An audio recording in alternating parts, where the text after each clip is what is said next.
The biggest, the largest, the biggest, the biggest, the biggest, the largest. The biggest, the pausest.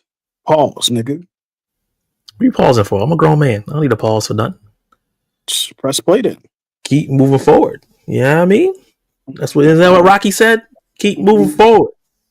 It's about how hard you can get hit. You know what I'm saying? And keep moving forward. That's some of some of your Philly stuff. Mm. Welcome to Film Club episode 27. Can't believe we've done 27 of these. I am your host, Zach of Zach Attack Reviews. I'm here with my cinephile, cinema brother in life, and that is Kenny Sparks. How are you doing, brother?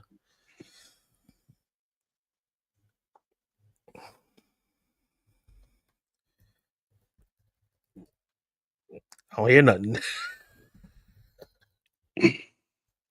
When I tell you, rough day. I am having a very bad day. I am in no mood. This today is one of the worst days that I've had in a long time. So since that's the case, I won't bag on you about not being a cinephile this one. I'm gonna ease up. I'm gonna let you rock today. It's only praises and loves today because you having a bad day, and I don't want to make it worse. So some house cleaning. As everyone knows, Kenny and I have made a film club YouTube channel that will have our clips of the live stream. So if you don't get to catch the live stream but still want to see our pretty faces, and we'll also have shorts as well in case you don't want to sit down. You get the TikTok brain, you can watch the shorts on there as well. We also have a Threads and a Instagram where we post clips and other funny things on there as well. So follow those, share it with your friends, help the community grow. Yep. Boom, boom. All the good stuff right there. Black Speed was really fun to clip out and edit. And let's get into it. We have a good show today. As always, we're going to be talking about our last four watched. We'll update you on the 100 movie challenge and where we're at in that. And then we're going to be doing a spoiler review for Shelby Oaks, which is one of our most anticipated movies all year for a long time. And we're going to be doing a new segment called 3 for 3. And we're going to be talking about our 3 favorite modern movie conventions. So let's get right into it. Let's talk about our last four watched. Okay, here we go. I'm going to go first because... let me sit up too. I'm going to go first because I want Kenny to... Kenny has a movie on his list that we want to talk about extensively that actually flows right into the Shelby Oaks spoiler review. So I'm going to go first. So I had a solid week. So when I say solid, a lot of red. What's going on? A lot of red. And I picked and also the Lurker poster could have been a super red too. But I was like, the roses don't have one, so I'm just gonna do the back and forth. Yeah. So the 3 movies that I really, really enjoyed a lot more than I expected: Roses, Bone Lake, and Lurker. These are films that are not going to be talked about that much this year, but are going to be in my top 20, 30 that I love, but it's just not good enough to make it into the top 10, top 15. And House of Dynamite is going to be in my bottom 20 because this movie, let me talk about Catherine Bigelow, star-studded. You know how every year we have that film that comes from a director and it has a bunch of stars in it, and the trailer comes out and it just showing you the stars but not really the plot. Mm-hmm. And then when you watch the movie, it's not good. It's just a bunch of actors not really acting, just being themselves. And it was like a cool vacation. This is almost that, right? Catherine Bigelow is a respected director. We have a lot of good actors in this movie. The problem is, after the first 20, 30 minutes, the movie just falls off a cliff. How long is this movie? It's 2 hours and 20 minutes. Absolutely not. 2 hours of mid is crazy. Great. It's one of the most frustrating movies I've watched all year. To the point it made me mad When the last scene hit and it rolled credits, I was pissed. I'm so glad that, because I was gonna go to the theaters and watch this when it had this little release. I was like, you know what? I don't really watch Catherine Bigelow's films. This is not really my style of film. Let me just watch it when it gets to Netflix, because it had a lot of hype going into this year from the festivals, and then like further down, the hype started getting divided. And I see why, because this is about basically modern day, and a missile is being headed towards the United States. And at first they're like, oh, missiles come towards us all the time, then they drop off. Sometimes it's a mistake, but it was an actual nuke, and they started freaking out, and they're trying to stop it because it's going to hit Chicago and kill like 10 million people. Very interesting premise, right? Like, we have all these different stars all over the place. Rebecca Ferguson is the main. I just Elba's in the film. All these people in here, and they're all like trying to figure out how to do this and who sent the missile and all this stuff. All that stuff is great for the first 40 minutes. The problem with after that is that the film repeats the exact same scenario, but a different point of view. That would sound good if it wasn't the same exact dialogue from the same point of view. So like, so it's almost there. What's the estimate? What cities is gonna? Oh, Indianapolis, Chicago, blah, blah. They said that shit like 7 times from different people hearing it, and people like, oh, I gotta call my family. Everybody got called. Obviously, everybody has to call my family. Where is the narrative going, right? And this movie is the prime example of something that Kenny Sparks talks about all the time. I'm talking to you like you're in third person. When you have a film that has a good message, and I understand what the message is, but it's not good. That is what House of Dynamite is about how frail our society is, how an oppressive a button or a mistake or intention, it can just everything that we think is structured and everything can just be ruined easily, and it can cost people lives. And it's kind of like this existential thing of like, this could really happen to us any day. Yeah. The problem is that the movie repeats that same aspect over and over and over, and then it ends with no conclusion. We never see the bomb drop. We don't know if they stop it. We don't know what the after results. We still don't know who shot the missile in the first place. Okay, no, this sounds like some bullshit. It's some bullshit. It is some bullshit. I don't know what's going on. Catherine Bigelow directed it really well. She didn't write this film, so I'll cop her a plea. She didn't write the film. She just directed it. The direction is good, but the story is not. It's so. I was so mad. Like, when I tell you, I was fuming watching this shit. I was fuming because so many actors in here that I like. Yeah. So House of Dynamite. That's a very, very low recommend. I know some people really like it because the meaning. I'm like, but it's not entertaining to watch. It's not engaging in my brain. I know that someone could shoot a nuke at us any time.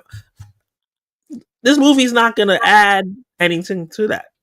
Remember when I think it was Dirk? Is it Lil Durk? Yeah, Lil Durk made that song with J. Cole. It was like, all my life. Yeah. I agree. With the general message, we should love and take care of each other. That song is trash. I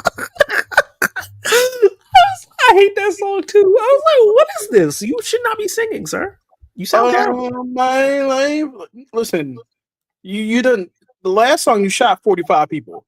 This song, you can't all my life me right now. You know what I'm saying?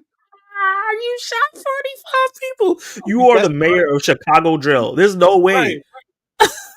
It's like if I'm not speaking on King Von, you know what I'm saying? I know who I am. But that's like if King Von lived long enough to finally make his Peace in the Hood song, we would have looked at that nigga like, what are you talking about? Right? I remember when 21 Savage tweeted out, yeah, man, we gotta stop killing each other in the hood. I'm like, nigga, you? What? The nice guy? Yeah. What's happening right now?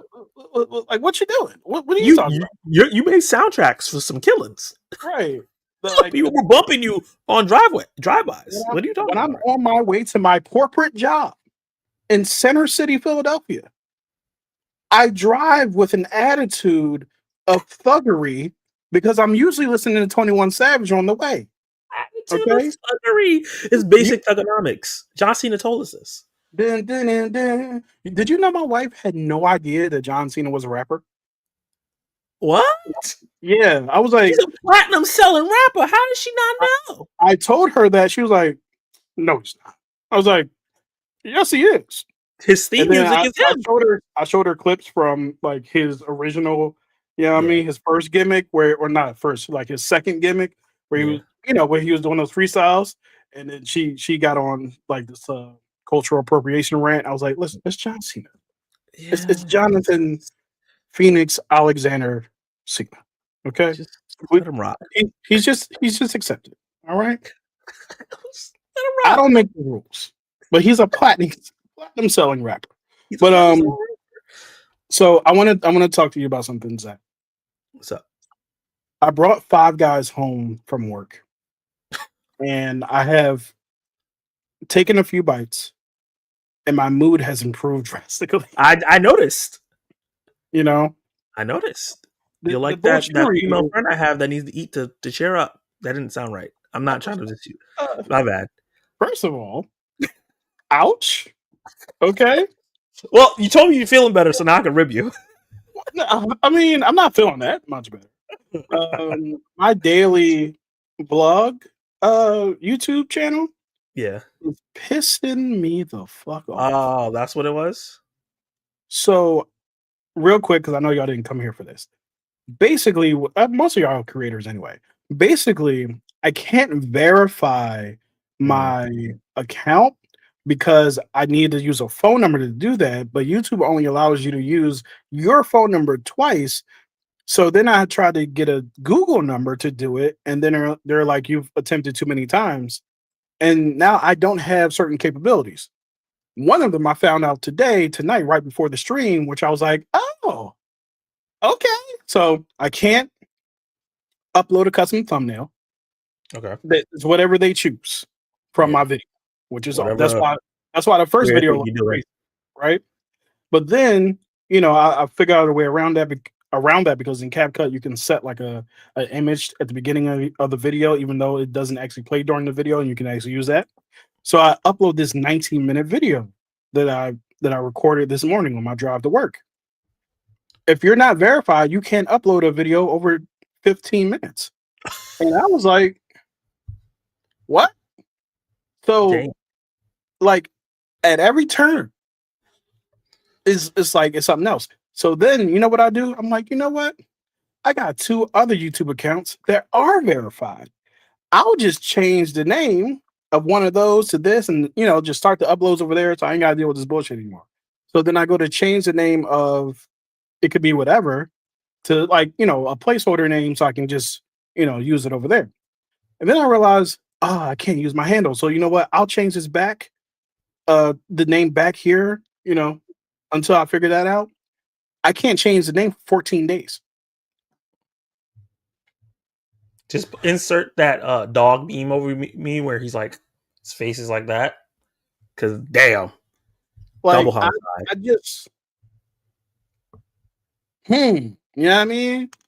I am having a very bad day. I am in no mood. This today is one of the worst days that I've had in a long time. Everybody, peace, ups, and prayers and hopes for Kenny. He's having it a rough one. Hey, Kiara, what's up, man? What Everybody, up, go Kiara? check her out. She just started season 2 of her podcast slash YouTube channel, and that's out now. Why? Specifically, because she watched my video from yesterday when I said I'm going to be doing daily uploads, and I'm gonna miss today. I started a daily upload YouTube channel, and on day 2, I can't upload shit. Like, this is insane. Okay, I'm gonna move on. Don't count though. It don't count because you can't upload. It doesn't count because you can't upload. So technically, fine. I didn't hear what you said because you froze. But I'm gonna assume that it was supportive. Yeah, I was saying technically you can't upload, so it's not your fault. I know, but I still feel like, man, I made the promise, and it's my job to fulfill it. You know what I'm saying? I'm a failure as a man and as a husband, Oh my god!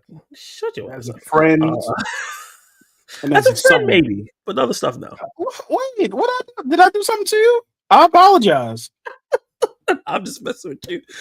Useless skills says face.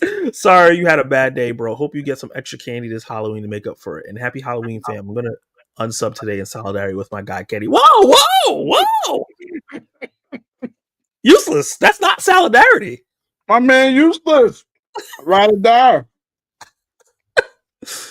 Oh man. Just watched House of Dynamite yesterday. Apocalyptic trash. That's wild. That's a great thumbnail caption. Like if I was making a review, I might have to steal that. Mhm.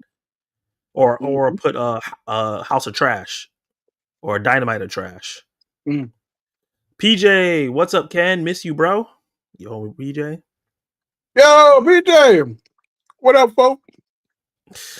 Old coworker from Nice. my current job. My husband was so mad he thumbs downed it on Netflix. I thumbs downed it on Netflix too. I never do that. That's what. Yeah, I don't think I ever thumbs down anything on Netflix. I just turn that shit off. But I thumb stuff up, but I never thumbs down. did But you this one, thumbs down Amelia Perez? no, I should have. You would have broke your keyboard trying to thumbs down that thing. Hey, books, girls, and purrs. Girls and Hey, purrs. girls, purrs. Hey, books, girls, and purrs. Kiara said hangriness is real. That's fuck. Yeah. That's for real. I combined two words just now and said the wrong one. Mm-hmm. Now the YouTube canine plays game right with here us. begging me for the rest of my burger. He's not going to get it. I got to get a high from Kim before I need to go to sleep. Love you, man. Hope all is well. Love you too, man. I really hope that you're doing well, dude. Hit me up. I'm not mad about you missing today, Kenny. I probably wouldn't watch a 19-minute video anyway. Damn. Just joking. That's fair. That's It's fair. fair. It is about me being angry at my wife. You know what I'm saying? But it's not how it sounds. That is nuts. My Leave day me started alone. angry. No, Leave- she's No. good. I don't expose none. And that's the thing. I was so excited about this video because I had a good title. It was "I'm angry at my wife today." This I was man is over excited. here. It wasn't clickbait. That's But a clickbait. I was baiting for clicks. He was waiting for clicks. Can you see if you can split the video into two parts? Upload each. That should be less than 15 minutes. That way you don't have to break your promise to still upload. Look at useless not being useless. I'm about to do that right now. No, not right now. No, because I could export and upload. All right, you know what? While I I'm will, not- I will we don't have accept to- no wife slander. No, she's good. She's the greatest of all time. She's the woman who I chose. You know what I mean? And she accepted. I don't know why. Woo! If she would have knew what she know now, she would have went with Jens, the French man that she met in France when she was on a trip in high school and fell in love with that man, and she had to come back to the United States and they never met again. But now she got me. A man who told her that my name was my name was Javier Bardem, and told her I was in witness protection. Get me out of here. And convinced her that I was in witness protection. And so my best friend at the time, had to tell her the truth because he didn't like the fact that I kept stringing her along. The fact that I was in witness protection because I told, she found out my middle name, which was the game that we were playing the first year that we met. And when she found out my first name, I immediately looked downtrodden and was like, because we were on a trip at New Orleans at an old Christian conference. I was like, when we get back, I have to leave. Not Javier Bardem. My name is James Bardem. It's like, my name is James Bardem, and that's my real name. And when we get back to Philly, unfortunately, because you found out my middle name, I'm putting everybody in danger, and I actually have to leave. What are you, roof man? What the fuck? What's going on here? So, in fairness, I was 21. I was just doing shit. Okay, I don't want to hear it. I have never this was 14 years ago. All right, in my life. Ask Melanie about James Bardem. Everybody's like, Kenny's wife probably unverified him so that video never see the light of day. We have had a long and fruitful and ridiculous relationship. Said, Kenny, I know you lying. You made the black auntie come out of Kiara just now. Okay, with this info, I'm on your wife's side. I never told you that, Zach. Never told you about James No. Bardem. Oh You my see god! my reaction? So ridiculous. When you said Javier Bardem, I was like, you picked a real person's name. No, because I think that was around the time Skyfall had came out. It was around, I feel like it was around that time. And I really like Javier Bardem, so I changed to James Bardem. Yeah, I mean, if Melanie comes in the chat for that nonsense, ask her for what? Oh, and you have the audacity to be mad at her. Like, you can never be angry at her ever again. that was 21 years ago. That was 14 years ago. Was it 14 years ago? Yeah, it was. I've known that woman for 14 years. Yeah, I love that woman.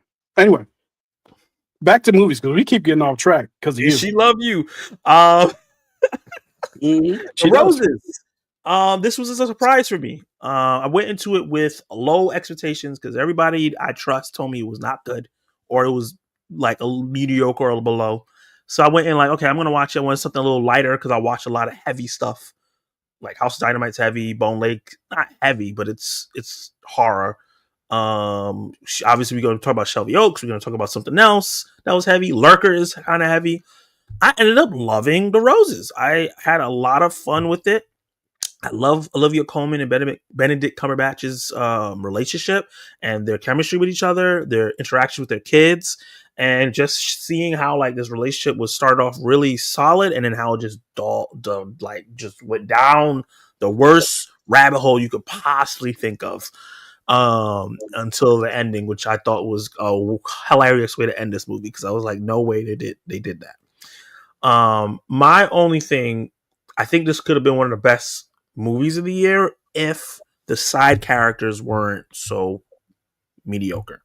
I think that all the side characters kind of was doing the same shtick every single time, not progressing, and then the shtick wasn't even that funny to begin with.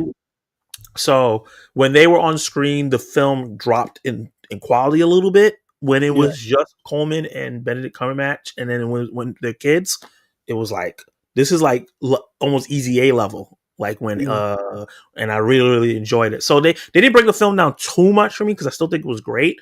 But the side, a good comedy, a great comedy needs great supporting characters that are memorable and awesome. And they have a bunch of good to great actors in the supporting roles. That's why it's even worse that they're not great. So that is like my main negative. They're really bad friends. All those supporting characters. They're all really bad friends. I was like, for the most part, I think Andy Samberg was fine. He was there supporting him when the thing fell. He was telling him like he's giving him advice for his wife. That shit was funny. Wait, but no, like, is that Kristen Wiig who kept trying to get with Benedict? Yeah. Now she was funny. Yeah, she was hilarious. Yeah, how she just randomly smell people and just put her hand in their clothes like I gotta read your aura. I was like, what? Yeah. What are you doing? And then like the two, like the black and the Indian girl, the black man and Indian girl, I thought they could have been used a little bit better. I've seen them in other stuff; they're really funny. So that was like a little disappointing. I just felt like the movie could have been a little bit more if they made the side characters do more. So here was my ultimate issue with the film, right? I actually enjoyed it for the most part. I enjoyed a lot of the parts and ingredients to it. The issue is the film kind of, and I know you're going to disagree with me on this because you always see things I don't. The issue I had with the film is they kind of play it up as if both partners, Benedict's character and Elizabeth Coleman's character, are equally wrong in this situation, right? And I'm like looking at Elizabeth Coleman, like Olivia Colman. Olivia Coleman, like, no, she's wrong. Like this is crazy. Like y'all trying to be like, oh, y'all playing this up with him being like, he wanted to build a house. It's like, no. She was neglectful to everyone and then wanted full access to their lives whenever she would just return. Whenever she shows up, she just wants full access to their lives. And Benedict Cumberbatch is home. He's taking care of the kids. He's doing all these things, which is totally fine. I don't care about the general aspect of it. I care about the fact they swapped the tropes, which was cool. yeah, and yeah, I'm cool with that. I love it. Like she doing her big one. But the problem is every time that she progressed, she forgot who she had at home, not just her husband, but her kids too. In as much as, oh, well, I know I was supposed to be home for us all to go out, but this chef was like, hey, let's just go to London real quick. Ma'am, no. Oh, like, and she would say things like, I feel like the kids just gravitate more towards you and they just want to be with you and they're all in this fitness thing and blah, blah, blah. Well, he spends 90% of the time with them. Yeah, he's And giving he them doesn't structure and goals. Yeah. You wanted them to be running around licking shit. Like, literally. Like, that's the best definition of what I can think of how she was raising them, right? Like, not literally, but she was just like, she just liked them being wild and free. And I get that when you're young, the kids should be able to like be, you know, whatever. But at a certain point, you got to get them some structure. She had that perfidious spirit. You know what I'm saying? Yeah, that's a good comp. Yeah, so, and you know, I'm not saying like so many promises. Yeah, broke all the promises, but wanted all of the benefits of a relationship, and that's just not how things work. See, I've grown since I was James Bardem. You know what I'm saying? I'm a more mature person. He told his wife, "My name's Bond, Kenneth Bond." Basically, that's basically what happened. Running around licking ish. It's true. If you watch the movie, I recommend the movie. You know, we're talking about like the negative parts, and I do agree with you. I actually don't disagree with you. I was watching the movie and I saw them like the back and forth, and I was like, no, you are wrong. Because if this was a Judd Apatow rom-com, it would be the guy that is doing the exact same thing and the wife that's home all the time, being neglected, kids being neglected. He would pop in and then he would have been like, oh, I'm not in their lives, blah, blah, blah. And there would have been a lesson of like, well, you need to make time for the things you care about. Right. She was not trying to, he was generally trying to openly communicate with her, and she would just divert it with either sex or food or something else. He supported her emotionally. Yeah. She didn't do that for him. Like, he was having a rough time. His dream thing that he made was destroyed, and she didn't give him the space to like deal with it. Let me tell you something. That scene when that building fell down was hilarious. It was. It like lasted perfect length because I thought it was like, okay, I thought it was gonna go too long, but it was just like, is it gonna happen? Is it gonna happen? And just completely destroyed. So I don't want to give too much spoilers because this is not the spoiler part of the review. But The Roses is on. Is it on streaming? No, it's not on streaming yet. It's rentable. I think I rented it for like $3. Really worth it. It was really fun, and it's gorgeous for a comedy as well. The production design, especially that last house he made. Chef's kiss. That house he made was fire. And she had the nerve to complain about it. I was like, one of the best looking houses I've ever seen in my life. Yeah, the man won an award for it. Like, you know, they found a way for both of them to have what they want, and she still had a problem.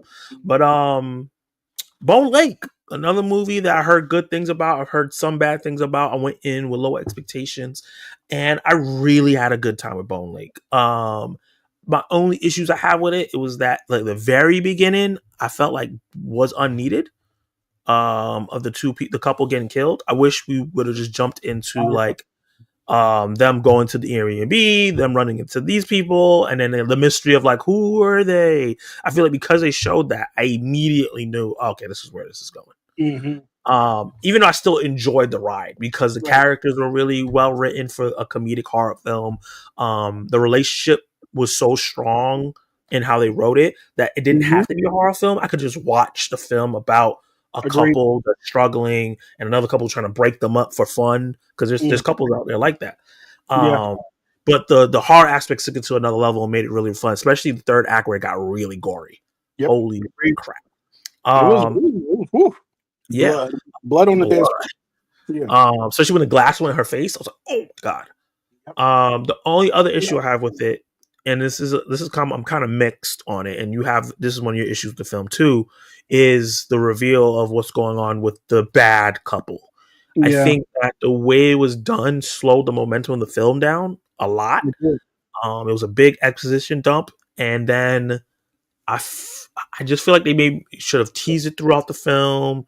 I was fine with what they were because I get the whole like weird taboo and stuff like that.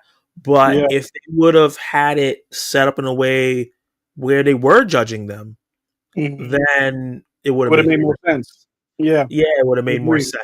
Because the whole thing is like you're judging our relationship so that we're gonna mess up y'all, but like we didn't know about your taboo. So we weren't judging you. Honestly, they were being very nice.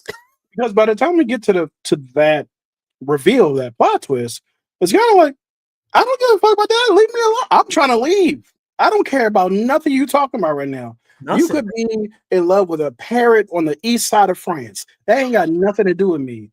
I'm trying to leave. And that's one of the things I really love about this movie is unlike a lot of other horror movies, when it was time to go, and they're like, no, stay. They're like, no, we're going to leave now. Yeah, we're good. We're going to get out of here. So, and we don't have enough. We don't have enough gas in our car, but we'll drive enough so we just get away from you guys. Yeah, right.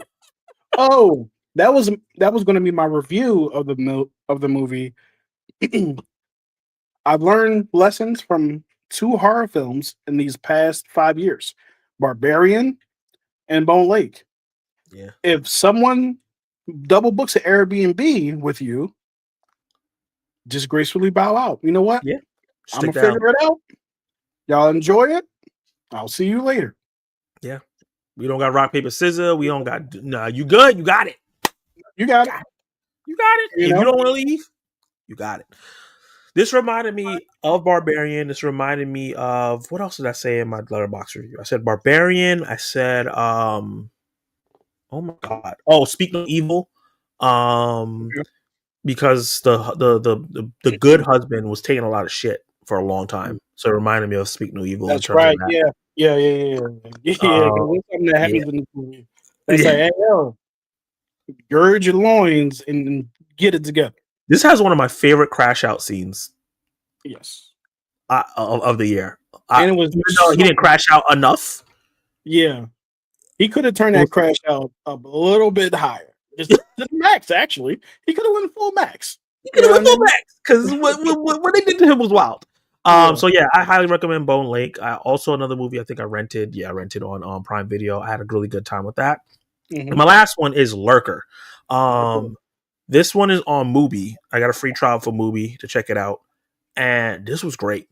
This is about the guy that's there. This is the guy from Gran Turismo. And really? I didn't recognize him.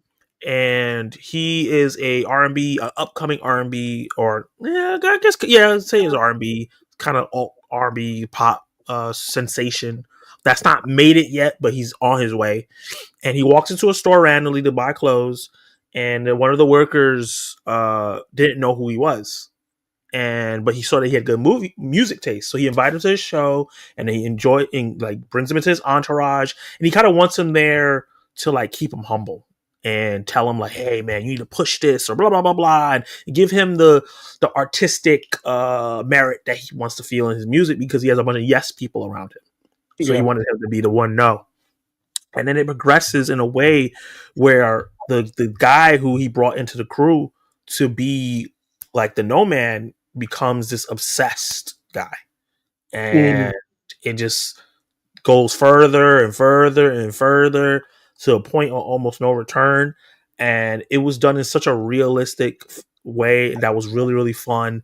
The guy from Abbott Elementary that plays Janine's boyfriend or used to be boyfriend is in this. He's hilarious. I just had a really good time. It's awkward. It's a little creepy in certain aspects of what the guy does and how the relationships work out, but it's really well made and really good. So I highly recommend Lurker. I can't wait to check it out. So roses don't smell like boo boo. That's a great one. No, and that's a great line. Yeah, go on to log off, but I'm gonna catch the full stream later on the other channel and show some love there too. Y'all better go easy on my boy Stuckmann though. He has room to grow. We're gonna be talking about that very soon. Yeah. So these are Kenny Sparks' last 4 watched, I believe. I stole this from your letterbox. I don't know if this is accurate. So it is partially accurate. So Okay. I watched Unknown Number. This is like one of the few things that Letterbox does that pisses me off, right? I watched Unknown Number months ago. I was like, oh, I didn't log it, right? So I log it. And then I set the date of when I actually saw it. And it said, I don't care. It's in the last 4. I didn't know you can change the date. Yeah, you could change. I found that out by accident too. But it does not seem to care. It's like, yeah, I'm not moving this. And then I tried to delete it out of my logs, and I couldn't figure out how to do that. So I can actually tell you what my actual drones are. However, Strange Harvest, Turtles, After the Hunt, I think are. Oh no! Oh man, I saw Chainsaw Head Man. Oh yeah, Chainsaw Man. Okay. Yeah. That's what that represented. So yeah. So week 2 of my stuff being inaccurate, Zach, and I'm blaming you because you didn't give me watch more movies, sir. I would have to do this if I had choices. First of all, I made a point to watch more movies. You did a poor job. You know. Anyway, so we talked about After the Hunt at length last extensively. Week. Also, that clip for that video is coming out momentarily because I have it uploaded with a thumbnail and everything. And so we could skip that. I did watch the Teenage Mutants and the Turtles, which is interesting because I don't understand why it's behind Strange Heart. Anyway, I don't know what's going on with my letterbox right now. But yeah, I rewatched Teenage Mutant Ninja Turtles Mutant Mayhem. Well, the funny thing is, Zach, and you're gonna like want to kill me for this, but I was in the middle of like recording Strange Harvest, or no, editing Strange Harvest, and I was about to record my review for Shelby Oaks. And then I was like, you know what, let me just put on Turtles as some background music. It very quickly became foreground music, and I just watched the movie. I could have told you that was a mistake. That's like putting on Spider-Verse as foreground music. And I know not to do that because if I put on Spider-Verse, nothing else is getting done.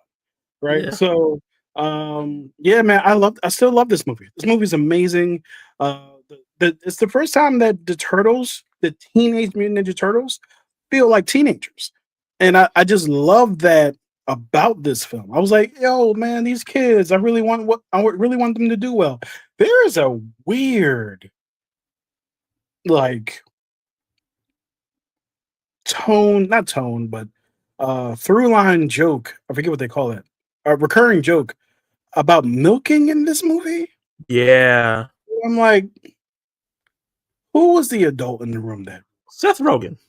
Because there's a lot of milking happening, and I'm just kind of like, these some euphemisms. It's definitely a Seth Rogen. Yeah. He thought that some euphemisms on the youth, and I don't like that. But yeah, but for the most part, yeah.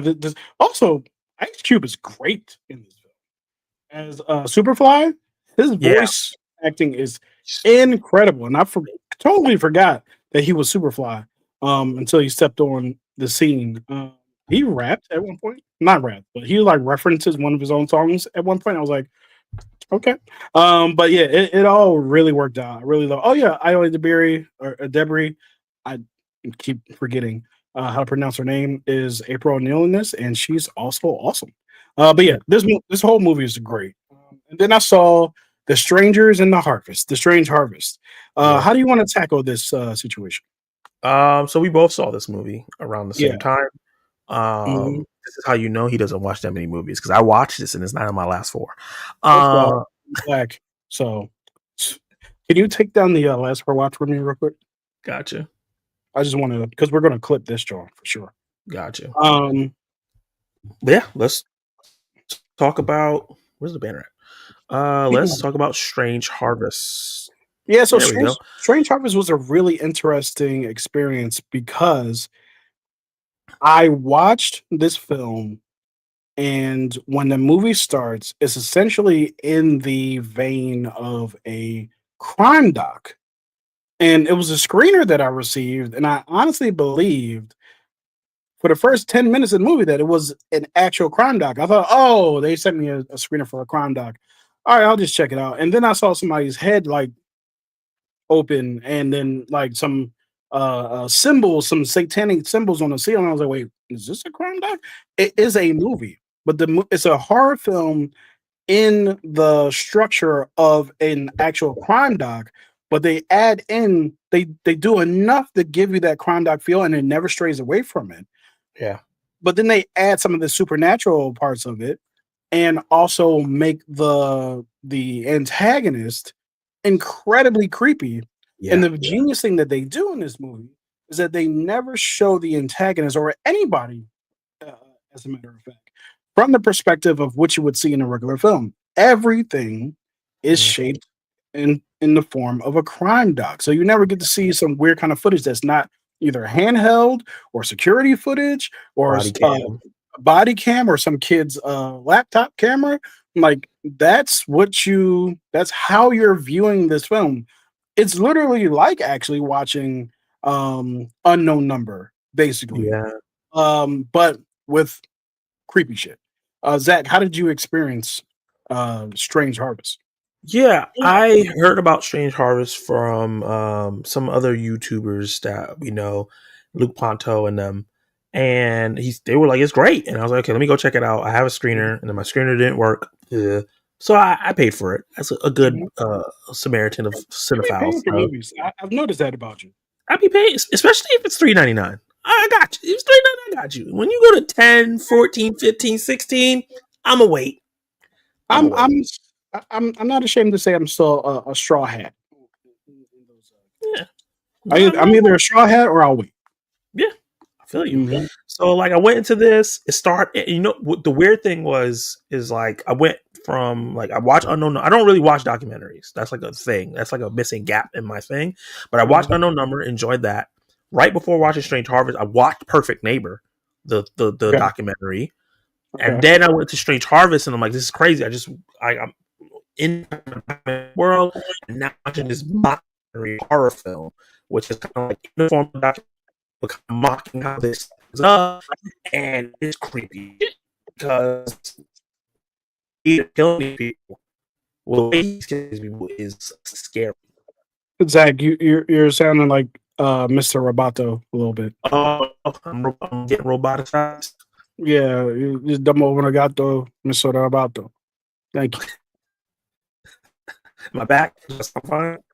No, you're frozen in place. Oh, and you're also a robot. Okay. No. It's still robotic.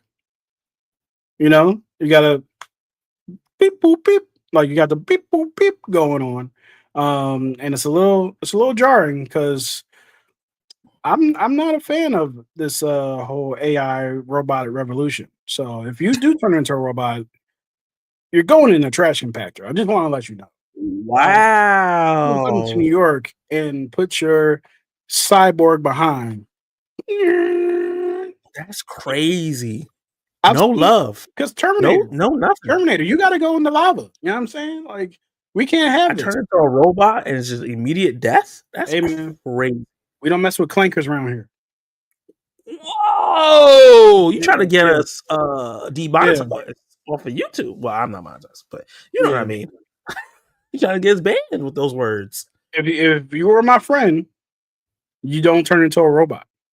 Wow. Because you have. I thought we were friends.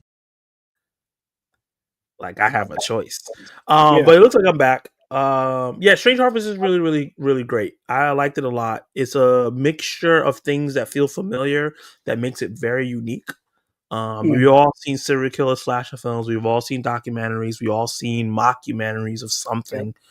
But the way they mix it together and make you feel like you're watching this real, like this feels real. Even the way they do the titles, it makes it seem like it's a real event that's happened that you're learning Yeah. about afterwards. And just his name, Mr. Shiny, the Mhm. mask, the The mask letters. is crazy. That's crazy. The letters, the fact that he didn't have an MO, because usually serial killers have like, oh, I go after blonde women, or I go Mm. after gay men, or I do this. He was just killing old, young, babies, women. He did not care. He did not discriminate. He equal lefts and rights for slashing. That's what he was up to. And it was really interesting trying to figure out what was going on while watching it. Because I'm like, why is he doing this? What's going on? What's this strange symbol? Is it really like supernatural stuff, or maybe that was a tech glitch? Trying to figure it out till we get to the end, and it's like crazy. You know what was what's brilliant about this movie? They What's that? reveal who he is. We see his face, and I thought from Yeah. there the movie was gonna be ruined. Oh, we know who he is, but Right. it didn't It never at all. was. It never was. Because one of the brilliant things that they did in the movie, Strange Harvest, is that they only showed the killer very sparingly. So when he Yeah, did show up, it was like, oh shit, it's about to go down. yeah, And that's something that the movie that we're going to be talking about in a little bit also does. And we're also going to be talking about a lot of the similarities, which is crazy, between Strange Harvest and Shelby Oaks. yeah. Yeah. But yeah, Strange Harvest, I honestly have currently rated higher than Shelby Oaks. I Uh, do I too. I think it's just a better movie. I think it executed what it was setting out to do well. And the biggest props I can give it is that they had an idea and they stuck with it all the way through. All the And way through. that's a big deal. And it goes also in line with some of those things I've really been sometimes enjoying but always appreciating, which is the experimental horror that we've been getting for the past couple years Yeah, between Violent Nature and Presence, yeah, Good Boy that just came out not too long ago, and now we have Strange Harvest that also is giving you this idea of a horror movie from a different perspective. And I've yeah. really not always liked, but always appreciated all of those films. Yeah, and we need that because we need somebody to be inspired to even do it for like a mainstream film. Because a lot Right. of those films you're talking about are like indie films or films that only us people know about. But Mhm. we really need people to do something different. Because you were talking about this, I think we were talking yesterday when we were hanging out. You were talking about how everybody's doing the same tropes over and over and over and over, same plot lines over and over and Yeah. over. So when we have stuff like Strange Harvest, or even like I know you don't like this film, but Skinamarink is another experimental film, I or never even finished. you never finished it. And there's another Yeah. movie called Outer Waters that came out that same year that Skinamarink came out. That's also very, very different. That's Mhm. like straight POV from the main character's POV. You never see him. Oh, I Only like that. time you see him is when he looks through like a mirror or something like that. Mhm. And it's like not gothic, HP Lovecraft horror. It Okay. was pretty good, but the way they did it was so experimental because Yeah. you can't see what he doesn't see. So he's just Right. hearing shit. He sees things. He's running. Sometimes he's looking at the floor trying to get away, and you're like, what's behind him? So it Which adds is to like a easy, I wouldn't call it easy, but a really good way to get yourself some legitimate jump scares. Because more than seeing jump scares from the outside, it's like because when the jump scares typically happen, it's not when the person turns around, it's when the camera's giving the POV of the person and then turning around where you're like, oh shit, there you go. that's good. And then when You know it's what the I whole mean? movie's like that, it's like, Right. oh, what's about to happen? So Yeah. yeah, I think Strange Harvest adds to a lot of the experimental stuff that we're getting right now, which I really, really love. Even like Black Phone 2, people are saying it's experimental. I wouldn't say I guess it's experimental for the franchise because the first film wasn't Okay. like Sure. that, but it Yeah. is similar to other films that we've seen before. Yeah. So we're gonna get into Nightmare on spoiler Elm Street. talk. Huh? Nightmare on Elm Street. Nightmare on Elm Street. Yeah. Yeah.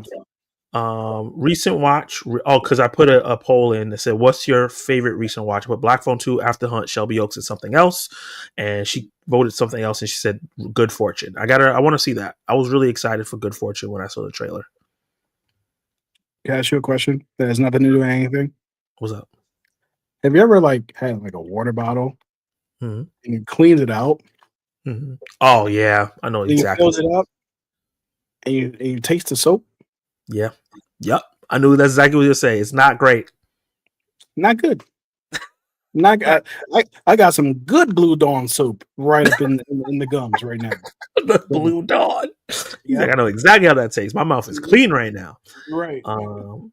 Hey Zach, I saw Chris Stuckmann's movie today. It was pretty good. Gave it a 3.5 stars on Letterboxd. That's about what I gave it. That's what I gave it as well. Hey Zach, did you check out my review for Springsteen movie? Did you have a chance to check out my physical media pickup? I did not, but I'll check it out this I'm gonna say this night tonight. Thank you for the super chat. I appreciate you. You already know when you donate a super chat, you get in a large. You got money. He got money. Get it all for him. it all for him. Thank you, Club Move Man, as always. So let's transition into our main topic. And this is a special one for us because this is somebody who kind of inspire us to do this, right? One of the people, like many 100. people inspire us to do YouTube, but he's like one of the OGs. He's been on YouTube since 2009. That's insane. What? Yeah, he started his channel in 2009. I watched the interview because he talked about he didn't get a press screener until 2016. What? So he went 7 years before he got press screeners. I think 2016 was around the time when I actually really got into like movie tuber land of the side of YouTube, because I feel like I stumbled onto it by accident. I think it was like a Screen Junkies thing was the first thing I found and when I was in college, and then it was just like all this, just flooded, like all this stuff just like I was like, oh, and now I'm watching this every day, kind of thing. Yeah, and I agree. I think maybe that's around the time too that like I really started getting into. Oh, your light was just want to be disrespectful. How dare you, Detective? Yes. Like just want to be totally disrespectful. I think that's around the time I started getting into the movie tuber space. Not really doing anything in it, but like watching everybody, like John Campia. Yep. What's the Real Rejects? All those guys, like all the people who are huge right now. Obviously Beyond the Trailer, somebody I like. Shout out to John Snip. Yeah.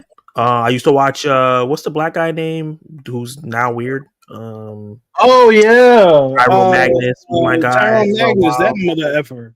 Yeah. Man, when I tell you the grift is strong with that one. Yeah, man. Very disappointing. I saw this one video he did where he was like, I told my woman we was going to Disney World, but we ain't going because it's woke.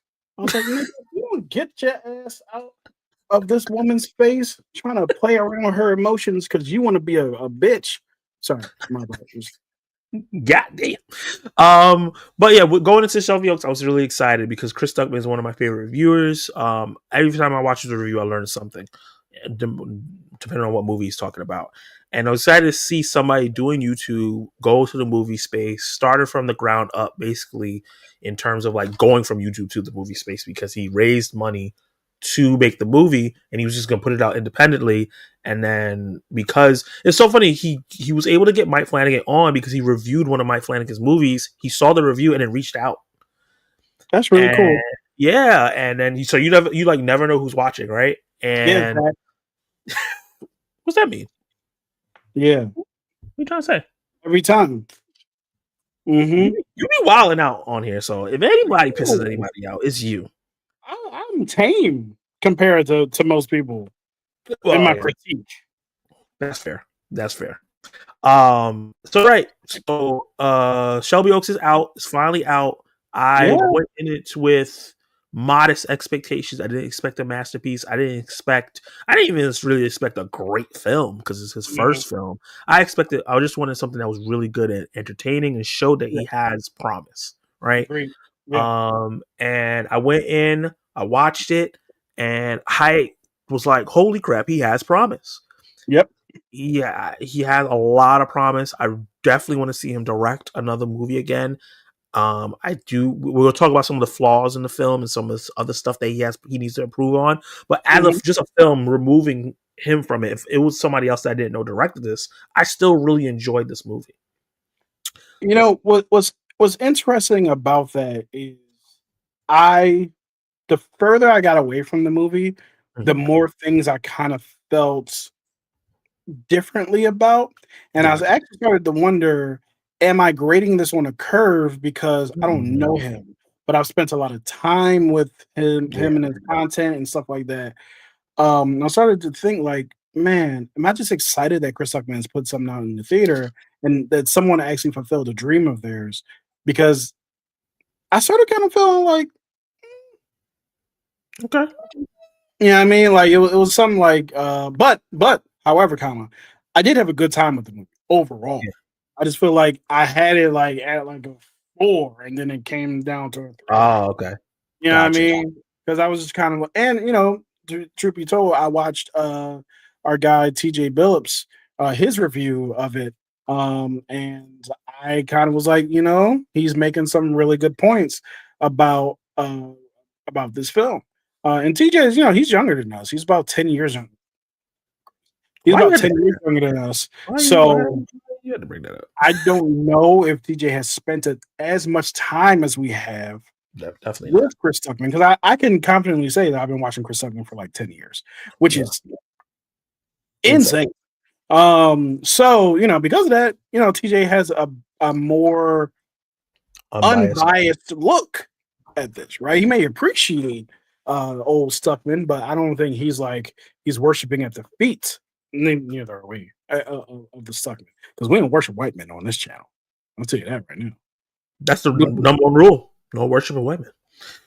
And if it's written, unwritten, what have you. Okay. But yeah, so but yeah, man, like what did you take away from this film in its entirety? I know that you mentioned that he has promise, right? Yeah. What gives you the impression that he has promise going forward in future projects? The atmosphere of this movie, right? I Mhm. think there was like this eternal dread throughout the film that I felt. Whether it Yeah. was the what's the YouTube like what is they called? Paranormal Paranoid? Paranormal Paranoids. Yeah, that was a Yeah. really cool name. Really cool Really cool name, name. really cool group. The way that was the VHS-ness of that and all that, and when they were seeing stuff in the background, the way that Mhm. was, I was scared for these people that I didn't really know. But I think they did a good job of setting up their dynamics and who they really, you could tell who each person was. Right. And they were just innocent kind of people just going around trying to tell ghost stories. Yeah. I think he did a really good job of directing people. Camille Sullivan, he directed her really, really well. He got a lot of emotion out of her. Mhm.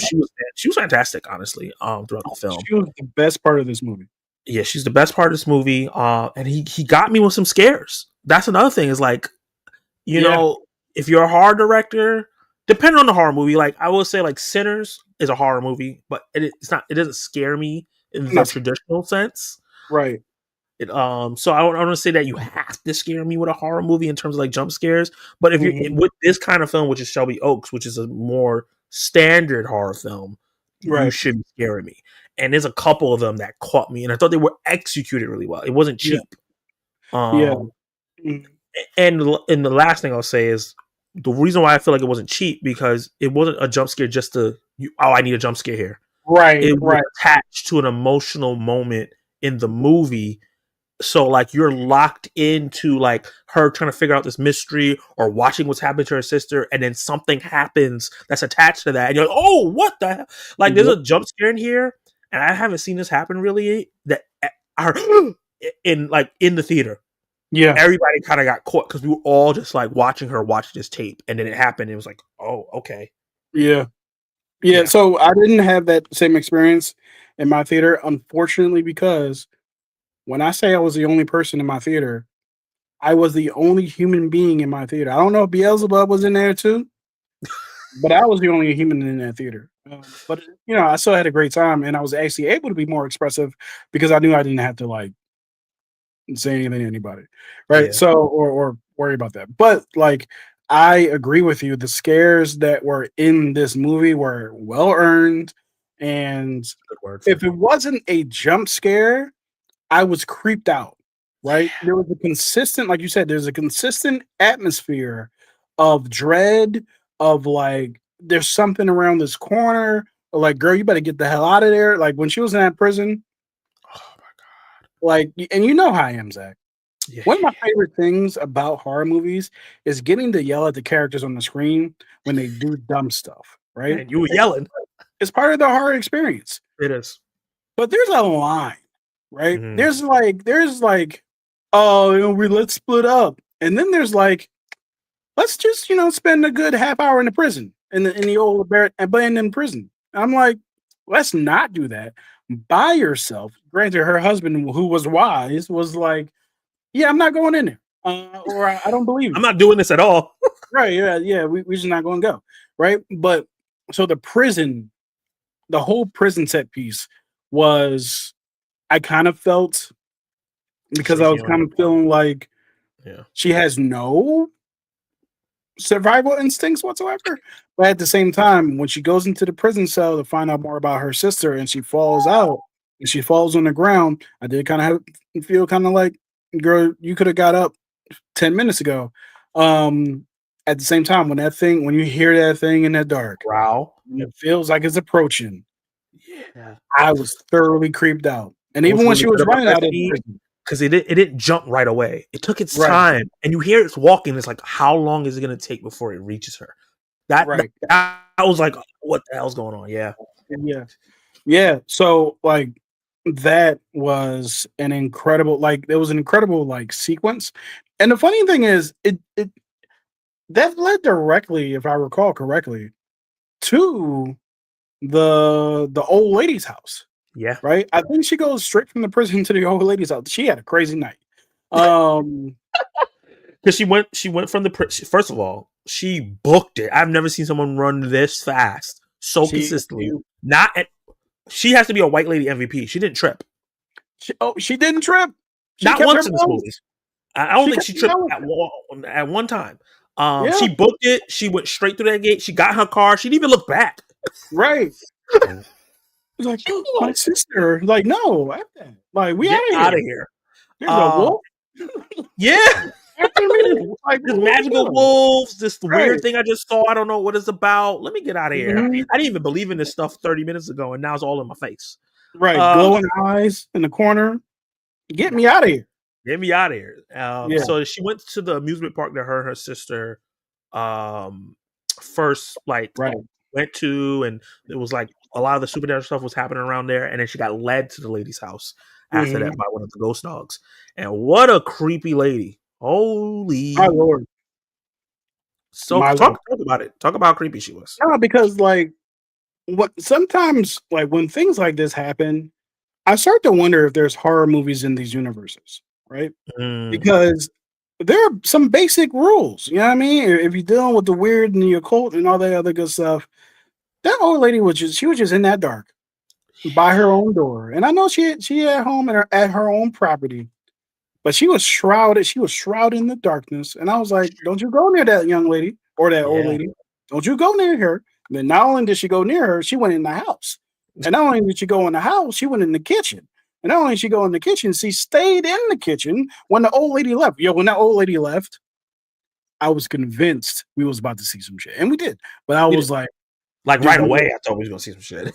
yeah, I thought she was going to turn into a giant, like, Yeah, I was like, oh, she's the demon. Okay, because yeah, she just looked, because she was acting all wholesome and whatever and being invited, mhm, offering her food, but she looked back like she looked like a terrible person.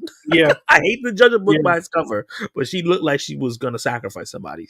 Listen, anybody who's sitting in the middle of black mold, just Her don't whole mess house with them. just had mad black mold and must. I was like, what the Don't mess with them. You know what I mean? Like she was just in there chilling. hell? So yeah, On like, TV.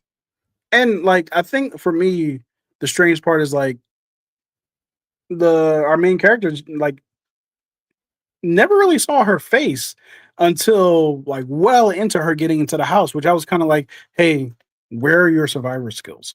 Where are your survival skills? Because that's not how you approach. You know what I mean? She was like, hey, text somebody, call the cops.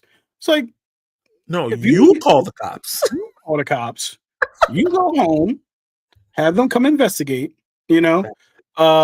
But yeah, like and I like what they did where they made the upstairs like creepy before we even got there. Yeah, They set up the upstairs because you hear the steps in the upper floor, and you're yeah. kind of like that thing, whatever that thing is coming down here to get her. The whole time. Yeah, the whole time I was like, something's gonna happen. She's gonna turn her Yeah, back. She's gonna fight the old lady. And something's gonna knock her over her head. And it was yeah, just that feeling of when is it gonna happen? And then it didn't happen. And I wasn't mhm, disappointed because what happened after yeah. in the tunnel? Because I thought they were going up. They went down. And that's what I'm talking about, Zach. The survival instincts. Because I'm pretty sure the old lady she went down first, Mm-hmm. and she followed her. Yep. And she found her And it sister. only disappeared. Yeah, and she disappeared. Right. Yeah. So she did find her sister. So I'm like, okay, well, I guess the juice is worth the squeeze, kind of thing. Yeah. But I'm not following this old lady. Like we've had too many signs that we Yeah. should not be here, right? But yeah, she follows the old lady into the tunnel. The old lady disappears. She finds her sister, and this is where I was really curious about which way it would go. I was wondering whether or not her sister would fight her Yeah. because she was possessed or been so abused that she kind of was too afraid to leave, which I guess did actually happen with some For of a her different actions. reason. She was like, yeah, for a different reason entirely. Which Because I liked. yeah, I like they didn't go to stereotypical, I can't leave, I love these people, Stockholm syndrome. It wasn't that. right. Now I think the interesting thing I want to hear your opinion on this. Oh, actually, before we get to that, let's talk about this. So she gets her sister. She's leaving the tunnel. The old lady shows back up, and it just keeps getting creepier. The thing I really like about what Stuckman did is it didn't stay at one level of creepiness. It rose. It Escalate. continued to rise, and I was kind of like, hey. She Where we looked going? back. She looked back. She saw the old lady at the bottom of the steps with Beelzebub behind her. I was like, yo, you gotta go. With glowing eyes? And then she went upstairs to the top floor. I was like, yo, One thing you got to say, that you got to oh my give her though. God. She closed the door and she was trying to run She out, did close the door, but her which sister was was like, "I smart. gotta go and get my Yeah, baby." yeah. Which is interesting because and that's kind of what I want to talk about. I guess we should talk about it like towards the end of this about the whole baby sequence and things of that nature. But yeah, she goes upstairs. She sees the old lady doing the ritual sacrifice, and that scene was crazy. I felt Yeah. uncomfortable. I was like, hey, I don't need to see y'all summoning shit, and you know how we feel about summoning. Don't summon nothing up in The here. prime Kenny Sparks does not like. You know what I'm saying? Soon as I saw the she was cutting the wrist and she was bleeding Dropping on the out baby, onto the baby. First of all, that's not sanitary. Don't you be bleeding on no baby. not Don't even bleed on little. no babies. You know what I'm saying? That's not cool. And secondly, like, she started calling for BLs, and I was like, hey, we got grab your sister, grab the baby, let's get out of here. I was really surprised that they kind of escaped unscathed. Um, because BL's he showed up. He was looking. That's one of the interesting things, Zach. How did you feel about BL's just kind of like, man, this is crazy. Just being a spectator. Like, oh, I hope she gets my baby back so I can, go into it. Uh, um, yeah, he was kind of like he was spectating for a lot of it. He was spectating for a lot of it. I think a lot of that's probably budget reasons from the outside looking in, but inside the movie itself, it felt like what I'm getting from the story is that he was manipulating the family in order to Mhm. get Mia. Mia is the older sister, right? Yeah, Riley is the one that disappeared because it's like, Yeah, where's Riley Brennan? And right. Mia is the older sister, and I think even to the point where like that's why she couldn't have a baby Mhm. because it was a whole big thing of she can't have kids, she can't have kids, and I feel like he really wanted Mia, but he ended up getting Riley because Riley was more in tune with the supernatural. Yeah. It seemed like, and because even in the thing, there was a picture of Mia in the house with her husband, and I was like, oh, they've been watching you. Yep. Yeah, basically your whole life The and whole planning time. for you to get here, and take care of this baby because they know you want a baby so bad. Right. Which ties into like what happens at the end of the movie. So I feel like that was kind of like he's like, I'm pulling the strings here. I don't have to physically do anything to you guys because you're gonna do it for me. I think that they did a good job of telling that aspect of the story, and really make because the whole thing with like with the glass breaking in like in the window. I think that they did a really good job of having that be a repeat story beat. And so because one of the things I really enjoy and love about movies, and we'll talk about some of our more like favorite things about film and film conventions coming up in a little bit.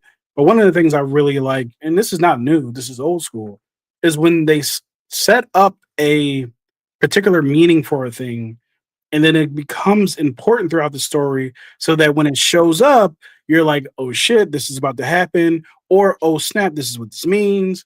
You know what I mean? Or you just have this general idea. So like one of the prime examples of that is in Inception, when you have the spinning top, when you have the spinning top, Yeah, like if it wobbles, it's kind of like, are you awake or not? Like, so you set that up in the very beginning of the movie, and it yeah, becomes important throughout. And I think good movies do a good job of setting the rules for their world yeah, and using those rules to push the story forward or to yeah. communicate certain things throughout the film. And I thought that Stuckman did a really good job of using the window break as that recurring theme.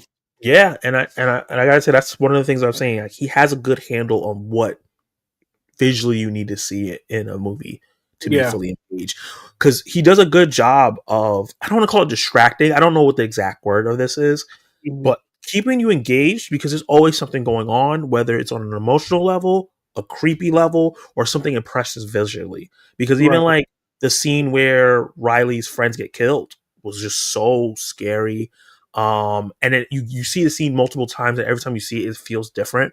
Because Yep. first time you see it, you're trying to figure out what's going on. Second time you see it, you see the thing in the window. Third time you see it, you actually see the thing that killed her friends, and then you see it from a different POV, but it never feels like, kind of like when I'm talking about like House of Dynamite. It was the same thing over and over, but it was boring because it didn't add anything. It was the Right. same thing over and over, but it added to the narrative. It Yeah. kept adding to the narrative, like what is going on. And there's ways to do multiple perspective movies. Like we just saw a great one in Weapons. Like there's Yeah, multiple perspectives there, and it added to it, but it didn't repeat anything really. It was like, hey, here's a little starting point, and now let me tell you where it led to. Right. yeah, So I think that good movies, especially when you're doing non-linear type storytelling, do that. They trust the audience to yeah. understand what it is that they're trying to communicate. And I think that, you know, I'm sorry, I think that Weapons did that well. And I think that this movie did it well. Even though it's not non-linear, it did a good job of trusting the audience with what was going on. Yeah, Um, he didn't handhold a lot. I no, feel like a bad writer. He. Well, I guess I'll get into a negative. I think his strength is directing. I think he's a really good director. He's not great just yet, but he's really good and he has a lot of yeah, promise. He gets reps, and it's not for nothing money. A lot of people don't understand this movie. He only had $1.4 million to make this movie, and when he made most of the film, he only had $1 million. The other 400,000 came after, so he could add some gore. So it's not even like they gave him more money to add an extra set piece. It was like, right. oh, this is what you have already. Let's add some gore to it so it can feel like a horror film. So for Mhm. that amount of money, because some like people were trying to compare it to Talk to Me, because those brothers came from YouTube. That was their first film, Okay. but they had $5 million to make that movie. There's a big difference between a million and 5 million. It's a huge difference. That was funny. I wonder how much of that was oh god, what is the gentleman's name? I did not expect to see him in the movie. Um, Oh, you talking about in Shelby Oaks? yeah, Keith David. Keith David. I did I not was expect shocked. to see Keith I David. was we But got an actor in here. I was like, wait, Keith David? Oh, Yeah. we're going somewhere. You know what I mean? We are go full ADHD moment. He's out here Um, pulling all sorts. we going somewhere, man. Like Keith David, and of course Keith David killed his scene. He was like, he just murdered it. So yeah, man. And how cool, because I kept thinking about this when I was watching Keith David's scene. Yeah. How freaking cool is it that you're directing your first film? You've been watching movies all your life, and you get to work with Keith David. OG, How OG. cool is that? Yeah, man. You know, Everybody, Stuckmann was trying not to like fan out.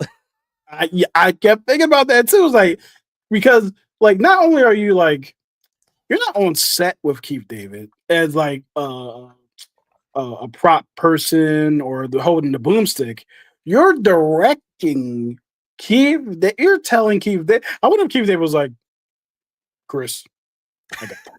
I got this. Yeah, which he's earned it. So I do this in my sleep. Right. Yeah. You want me to portray the creepiness of the situation? Because that's what I do. I got you. You know what I mean? I got you. So yeah. But the thing I was going to say is, I wonder how much of the budget Keith David was. Big chunk. Yeah. And I got like 20 grand. I don't think that if Keith David, because Keith David could have been like, I want my full price, and he would have been totally justified. And if we find out that they paid him his full price, totally justified. Yeah. I almost feel like Keith David kind of gave him a little. Oh, he had to. A little on cheap. You know what I mean? Keith David cost more than $1 million. And if this movie only cost $1 million, it ain't no way. I don't know if Keith David cost more than $1 million. You don't think so? Black actors are severely underpaid. Yeah, that's true. But I think that you're right, because I think David Cornsweet got under $1 million for Superman. So yeah, you're right. Yeah, but at the same time, we talking about Dave Cornsweet compared to Keith yeah, David. like who the hell is David Cornsweet? Yeah. So, but yeah, man, like I am pretty happy with the film. Oh, the ending. Oh yeah. So the divisive part of the film. Yeah, because, and I don't know why other people have said it's divisive, but for me, because I was just thinking about this as we have been talking about it. The Riley goes through all that trouble to save the baby, and then a couple scenes later, she tries to kill the baby. Yeah. And I'm just kind of like,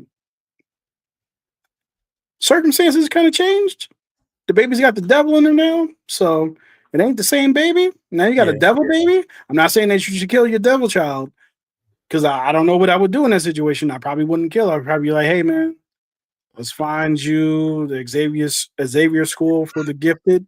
And you know what I mean? Let's get you the best we can, best help we can. We'll find you some Hogwarts. You know what I'm saying? Because if we can put babies, if we can put devils in babies, you know what I'm saying? There's some other stuff going on around here. And there's probably a school for the gifted. You know what I mean? So let's find you the X Academy, and let's enroll you. You know what I'm saying? Because just because you look like a devil, Nightcrawler, doesn't mean that you are one. All right, y'all? Facts. Even though that you were kind of, possessed by one. But that's neither here nor there. Yeah, I thought it was really interesting how, like, its time has obviously passed. You could tell Mia like had this weight lifted off her. She was smiling through that whole time. Her skin was glowing. She just looked a lot happier. It's like, I finally got my sister back. She has a baby. I've always wanted a baby. I can also help her take care of it. Mm-hmm. I'm happy now. And then I was like, she's too happy. Some shit is about to happen. And yeah, Riley ends up deciding, I can't keep this thing. This thing is a demon. I know I fought for it, but she tried to fight for it before the possession happened. Right. The old lady did some witch stuff, and then the possession still happened. She's like, we can't keep this thing alive. It's the Antichrist, probably.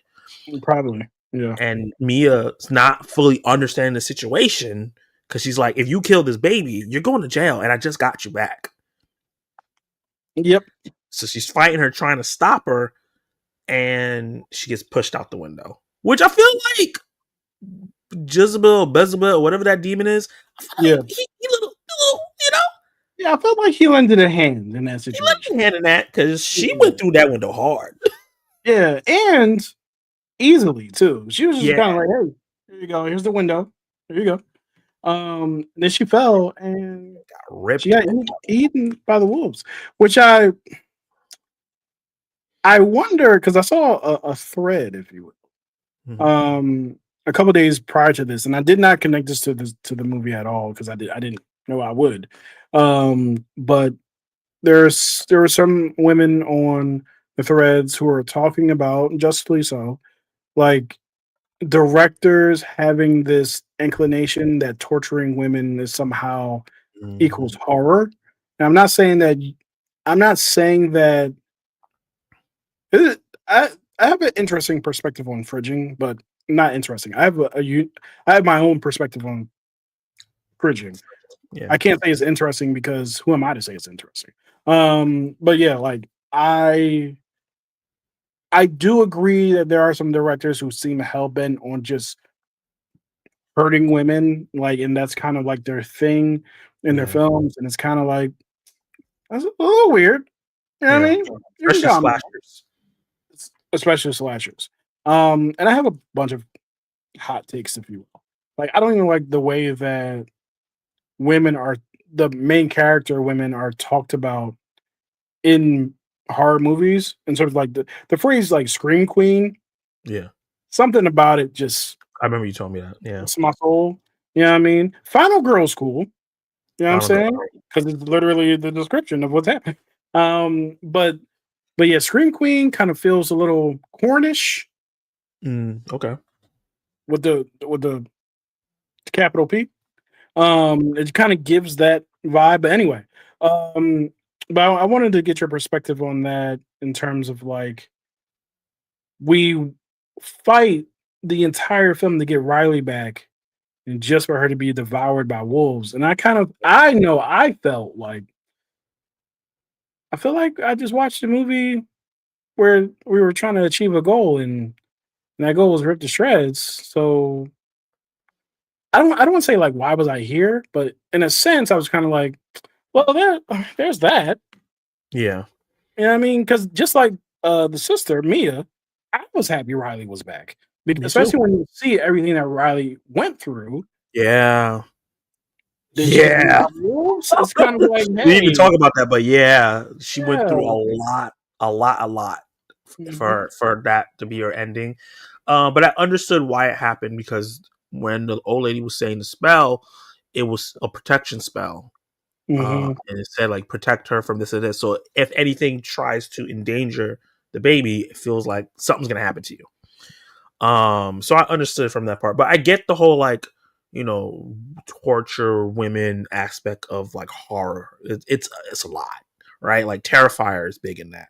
It's another mhm, one of those franchises. We talked about slasher films doing it all the time, and it feels yep. like when they kill women in those movies, it's a little longer than when they kill men. Oh, for Um, sure. Men get it's like that. Unless it's Saul. yeah, Yeah. So I definitely understand that conversation, especially when it comes to like postpartum. That's kind of a situation in this too. I could kind of see where women um can see an issue with that, but I don't And to be necessarily clear, think Chris was trying to do that. well, yeah, I don't know that they were talking about this movie specifically. It Okay, just so happens that when I saw those tweets and there was already screenings, I just so happened to see the movie the same week, and I was like, that might be, you know what I mean? So I can't say that yeah, that's what they were talking about. It just seems kind of like chronologically convenient. yeah. Chronologically, yeah. But yeah, the movie has a lot of positives. My one negative, I think, is just the writing. I think Mhm, Chris wrote this. He came up with the story with his wife. He wrote the whole movie. I think he needs to get some reps in writing, see what he did wrong here, and mhm, do better. and if not that, get a co-writer, because I think there is certain aspects of the movie that could have been doubled down on that would have made it stronger.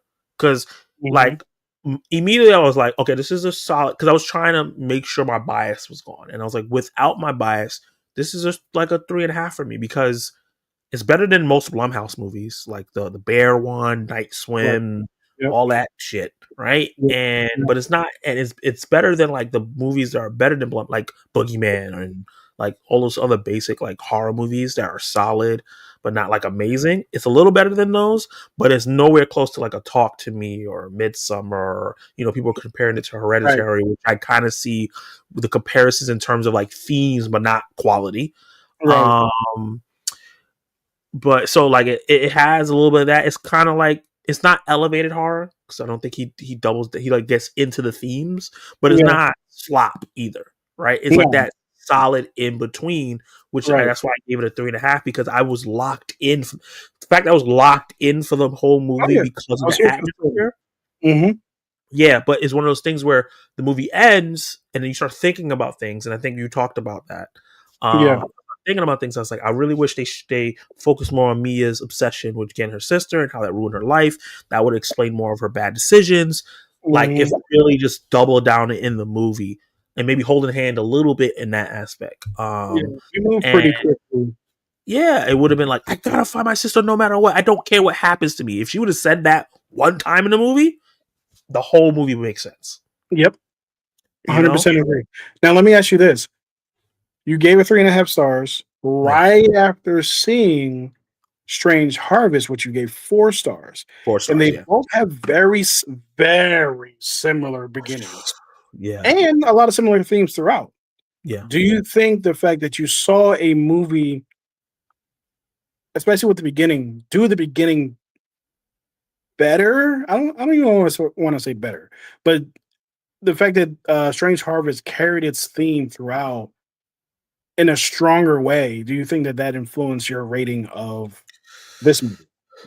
I don't think so. I just remember watching Shelby Oaks, and when it started, I was like, literally, it was going, and I was like, oh, is Strange Harvest gonna ruin this movie for me? Because I think that movie is great, but it's like, this is starting almost feel like exactly the same. Exactly the same. The same, and it's like so many similarities: the baby and the sacrificial stuff and the satanic things and the demon and all this other stuff, and people killing themselves, because like we didn't even talk about the guy who shot himself in front of Mia. Oh my god, that was hard to watch. That was crazy. Yeah. And even like what he said right before, he was just like, she finally let me go. I felt so bad. I was like, oh, he didn't want to do this. He was forced. Right. It's just so many similarities, but I think that the fact that Shelby Oaks veered off into a completely different thing from Strange Harvest, like Strange Harvest is that found footage documentary movie. This has found footage aspects of it, but it's just to introduce the mystery. And then when we get into modern times, speaking of that, from the found footage thing, when he shoots and the cinematography changes, I was like, oh, that was cool as shit. A little flexy flex. Yeah, a little flex.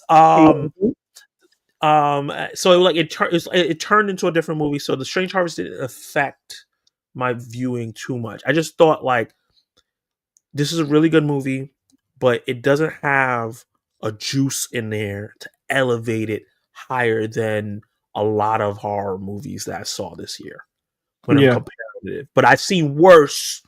This year. I'm trying to think of like what was the worst that I've seen this year in terms of you guys making a movie together. Look, I mean, give me the $1 million bag. Give me the Luca Guadagnino. We'll figure. We'll figure something out. So we gonna hire all y'all. Like here's 5,000. Yeah. But yeah, man, I thoroughly enjoyed this film. Me too. I thought that it's a great first step for Chris Stuckmann.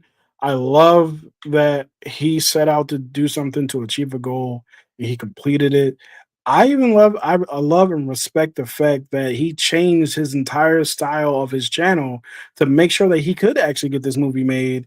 And people are like, "Oh, why would you do that? Why won't you talk negatively about movies? This is the death of film criticism." Chris Stuckmann doesn't have that much power. No, I'm no, like, there's so many other film critics. He will be all right. I I wonder where Chris Stuckmann, because he hasn't seen like at least the thumbnails and stuff like that.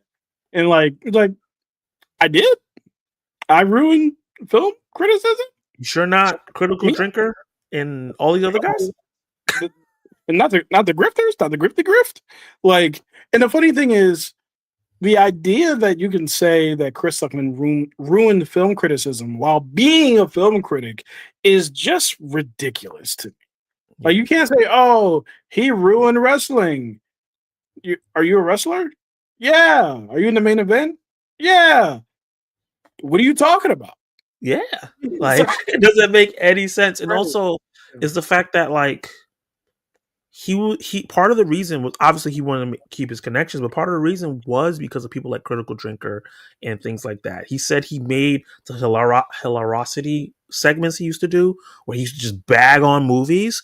He feels like he started kind of like people wanting to do these unnecessary negative reviews to get clicks, and he didn't do that to start out. He did it because he thought it was funny, and it was. I It really was. enjoyed those videos, but I understand why you would pivot from that. yeah. You know what I mean? So Because of he's seeing all this negativity, he's like, let me lean more positive because there's so much negativity out right. there. So And the funny thing is, it's not like he started reviewing movies that he doesn't like as if he liked them. He no, started reviewing the movies that he liked, which, to be honest with you, even us at our much lower level, I have thought about it at times. I'm like, look, man, I got 90 other hobbies. What if I don't spend time reviewing this movie I don't even like? yeah, You know what I mean? Like, and I just review the movies that are positive. And not even because of a connection thing, but a time thing. Editing takes forever. yeah. And he's You know what doing I it mean? himself, and he has kids, and he has a wife, and now he's Yep. making a damn movie. So I can Yeah. understand that is a big part no one's talking about. The fact that it takes a long time to make a video. He maybe doesn't. I don't want to say he doesn't put the effort we do, but he doesn't do a lot of flashy stuff. It's just really just him talking. But he has to color correct. He has to edit his videos. He has to write his script. He has to do a bunch of stuff. Right, even when he does, Because takes time. It is a skill to be able to sit in front of a camera and talk about a movie with damn near no B-roll, damn near no like juicy juice anywhere. For us, we got to kind of like jazz shit up because we want to convince people to stay. And I know for me, I am a long-winded speaker. I take a lot of breaths between the words that I say. So oftentimes I gotta cut a lot of this dead air shit out. So and the ums and ahs and everything in between. So Yeah, a 5-minute video used to be 20 minutes for us. We edited that shit down. it takes me anywhere between 16 to 25 minutes of talking on camera to get a 5-minute video. Yeah. You know what I mean? And then it takes me literal hours to edit that Hours. video and then put it out. And then you got SEO, thumbnails, titles. Hey, Zach, what do you think about this? I think your thumbnail stinks, Ken. It's the worst thumbnail I've ever seen. This is some tough love. I want you to be better. I want you to be better than you used to be because right now you suck. You know what I mean? So you got to go through all that boot camp. You know what I'm saying? You know what's funny was Kenny saying that? I have never said that shit to him ever in his life, but he has said that to me. So that's what's funny about the fact. Now let's frame it properly. I've said, hey, I don't think that this is your best work. I think that you've done it. You know what I mean? Yeah, you was like, yo, that's booty, Zach. Like you never. Yeah, I'm never like this shit sucks because I never would say that or anybody. We have a whole Discord full of movie tubers who I have no desire to be rude to anybody about their thumbnails, even though some thumbnails are better than others. You know what I mean? Even so, some videos are better than others. The whole purpose is, and I'm not promoting our Discord, but the whole purpose is for us to have a place where we can commune with one another and just be us and talk about movies and enjoy the things that we enjoy without the the To make it to Twitter, the film side. Twitters, and the film threads of it all, where it's like, oh, you didn't like Leprechaun Part 2, Part 968.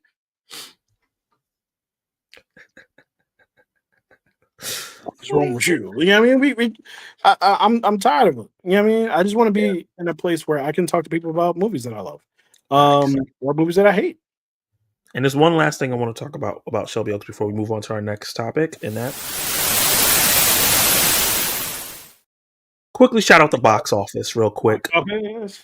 My man made. So the producer of the film is on Twitter and he's been talking about stuff because he said there's been misconceptions because people were saying he raised $1 million and then Neon gave him another $1 million. He's like, Neon did not give us $1 million. They gave us a couple $1,000 to reshoot some stuff to add some gore. So the movie is actually 1.4. Yeah. This movie made 2.5 first weekend and got into the top 10, which is really strong. So it's already made budget back and more. And in the long run, it's going to end up being earning money, you know, because as the weeks go by, it might get to $3-4 million. That's a lot of money for a movie that's only $1 million. And then when it gets to VOD and people rent it. Mm-hmm. Now, I'm sure he has a lot of people to pay and loans to pay back and things of that nature. A lot of logos in the beginning of the movie. He gets his cut. Because, you know, if you're making a movie for $1 million, my assumption is you're only paying. Well, first of all, a lot of it was from crowdfunding, and the other part of it was from, you know, I'm sure like a loan here, a family, you know, that kind of thing. So once them niggas is paid off, and that's $1 million, and I don't think that he would have had to have paid Neon back. I'm not sure. I don't know. No, I'm sure Neon did want some return on that investment. Of course. Free. But after that 1.4, he ain't really and making I mean, 1.5 in the first week, Chris Stuckmann might not make another movie. He might be like, hey, look, I'm out. I tried it. I did it. But this is what the money looking like? Yeah. Hey. Because that 2.5 going to turn into 3. And that 3 is going to turn into 4. I think that he'll probably land somewhere around $6 to $8 million. I can see that. I can definitely see that. And it's doing better internationally than it's doing here, which surprised me. That's cool. Yeah. That's great. Yeah, so it's slowly releasing in other countries through other producers, which is even more money he has to split up.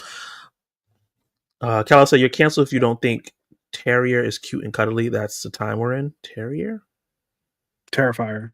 Oh, yeah, I'm good. You can cancel me. I'm cool on that. Yeah. Cancel my subscription. Cool. Yeah. So let's get into our last segment. This was really, really fun. I actually made a graphic for it. We probably could change it after a while. But this is a new thing that we're doing. It's called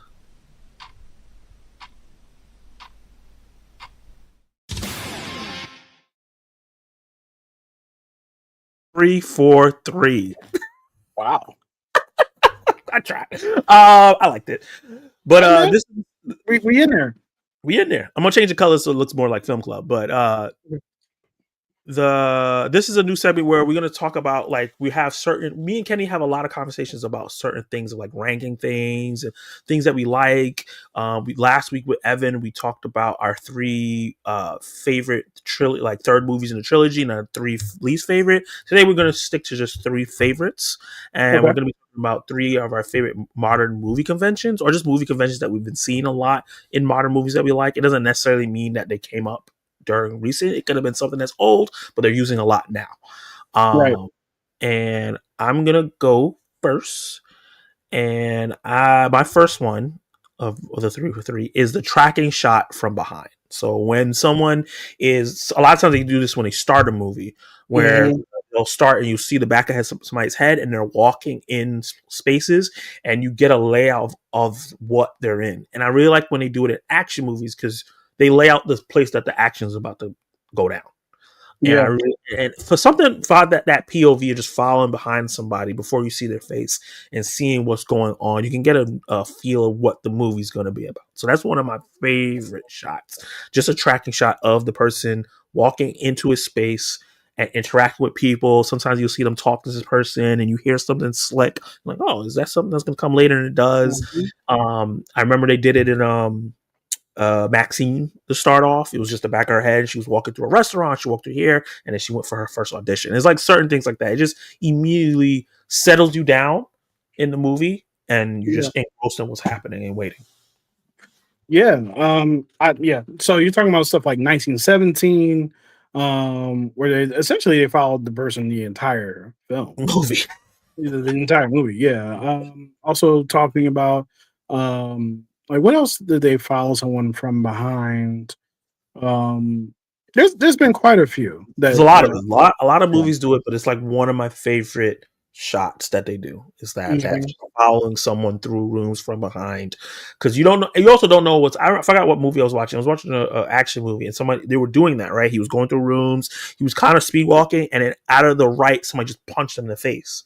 Yeah, I was so engrossed in it because we're right where his face is at. So you just see his hand come out of nowhere. He falls, and then the camera view changes. It's just really cool technique. Yeah. I'm a big fan. This is my number one. Not number one, but the first one I thought of. I'm a huge fan of text messages on screen. And not the way that they were doing it, where you would just see a shot of the phone and they would ask you, like, not ask you, but you'll see the shot of the phone and the text messages on the phone, and like you had like a couple seconds to read it. I'm talking about what they were doing in House of Cards, where the text message would show up on screen the same way that it would essentially show up in your phone. We talked about after the hunt last week, and that's what reminded me of, I love this thing. I love when they have the text messages on screen, because it doesn't stop anything from happening. The camera doesn't have to stop, or the movement of the scene doesn't have to stop. You get to see somebody walk and talk and like be on their phone and stuff like that. And I also like it because it embraces the fact that we live in a different time. People text, niggas be texting. You know what I mean? I think one of the most interesting things, and this is not a critique of this movie, but whenever I go back and watch like Sam Raimi's Spider-Man and there's like no cell phones, it's weird to me. It's like a different world. It's like they're still using payphones and stuff like that. It was 2002, and there were still payphones around. But even as the movies progressed, they were never here. Yeah, they were never here. You know what I mean? So I do enjoy the text messages on screen kind of situation.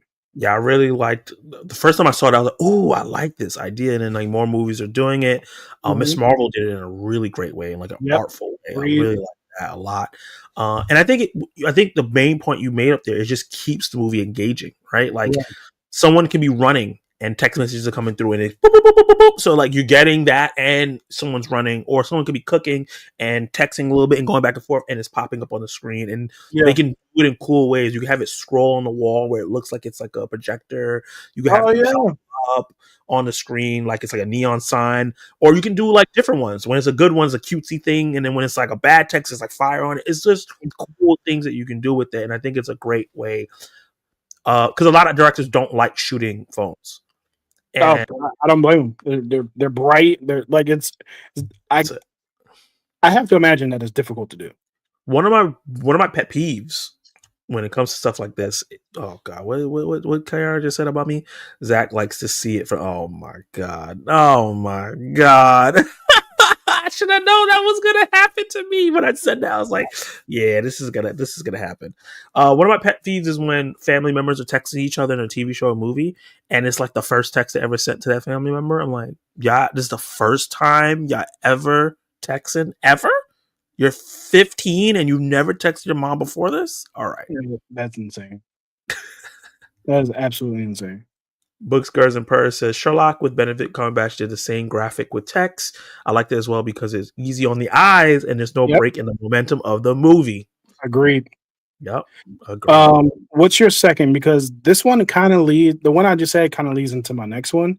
But it is a bit different, but go for it. Yeah, mine's is POV shots, which when it's coming from not only just like the POV of like if you're just seeing it from the person's eyes, but like the POV of objects. So the reason why this came to my mind is because of One Battle After Another. There's a scene where Chase Infinity's character is escaping, almost getting I guess, trafficked. I'm not sure exactly what they were going to do to her.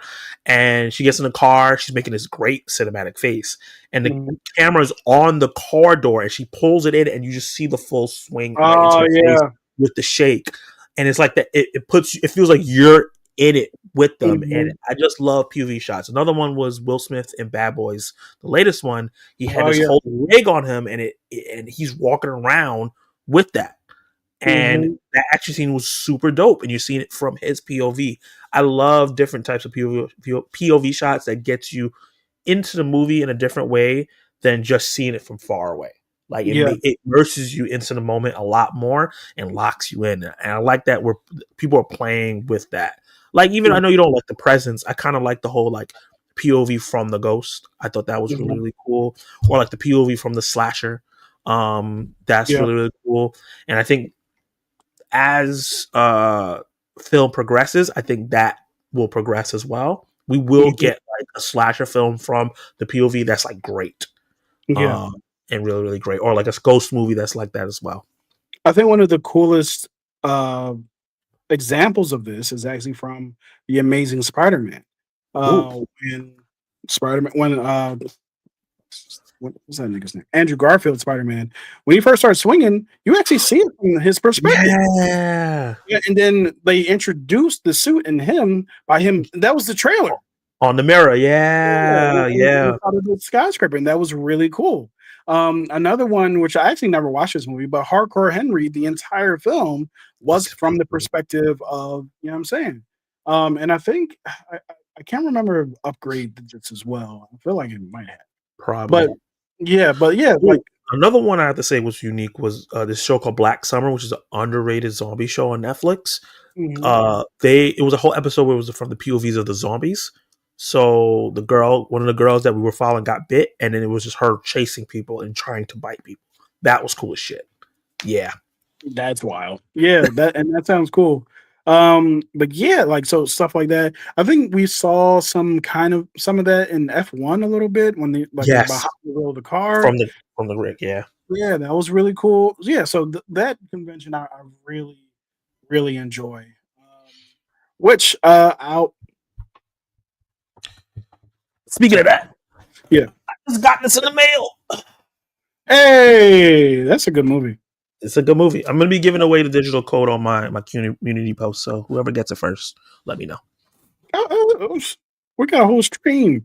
We could force people to pay us all kinds of crazy money. No, I'm joking. But no, like, so I mentioned Spider-Man, which actually leads to my next film convention, which is actually an animation, and what Across and Into the Spider-Verse have done for animation. And that kind of like shading style, the kind of like it's cool. It's kind of like tongue in cheek, like, yes, this is drawn and we're drawing this, you know, that kind of thing. And the mixing of animations and the frame rate of different characters, every character from each different universe is at a different frame rate, which I didn't know before, but it's kind of like one of those things where you knew you were seeing something different, but couldn't really explain it.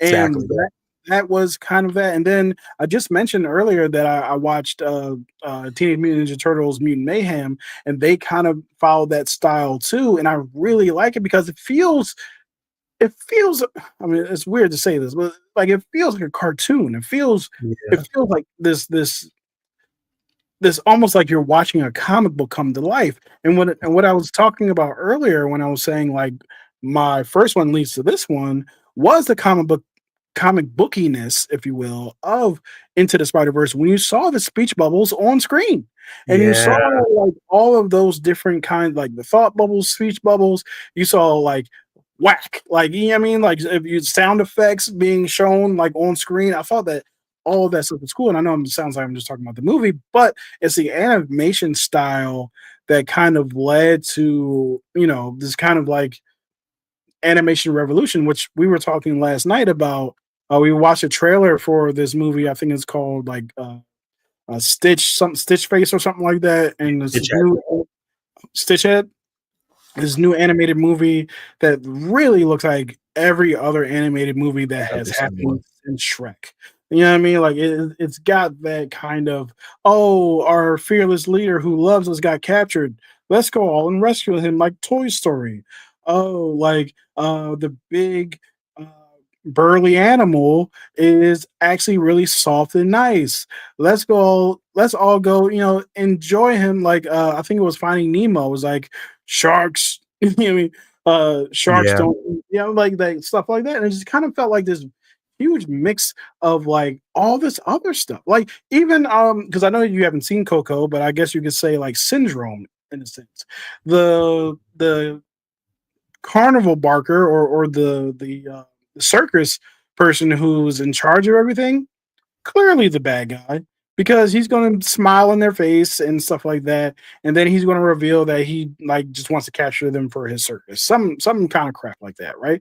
It's yeah, just so paint by numbers, and it's just a mix of every other animated film that we've seen. So when we get stuff like Spider Verse, when we get stuff like Teenage Mutant Ninja Turtles, um, Mutant Mayhem. When we get stuff like this movie that's coming out called Amelia, which isn't the same animation style as those, but it has its own unique like animation style, I appreciate it more. So that's kind of my second one. It's that convention of that kind of animation. The yeah. I mix, love it. I think it can push animation forward. I think, and it also going to challenge other people to come up with different stuff. yeah, Like Flow looks very different from anything, right? very different. Yep. And I think they got a chance to do that because of Spider Verse. TMT obviously took a little bit from that, but changed it.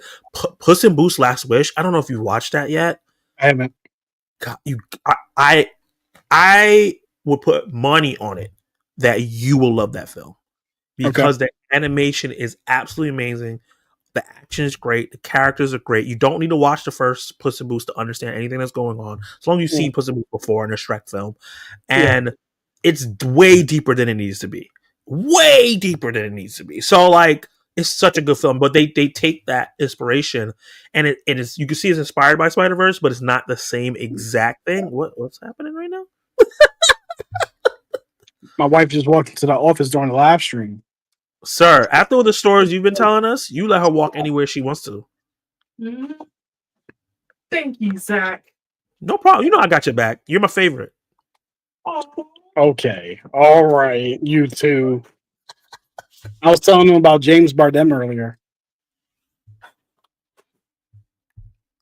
I broke up with him.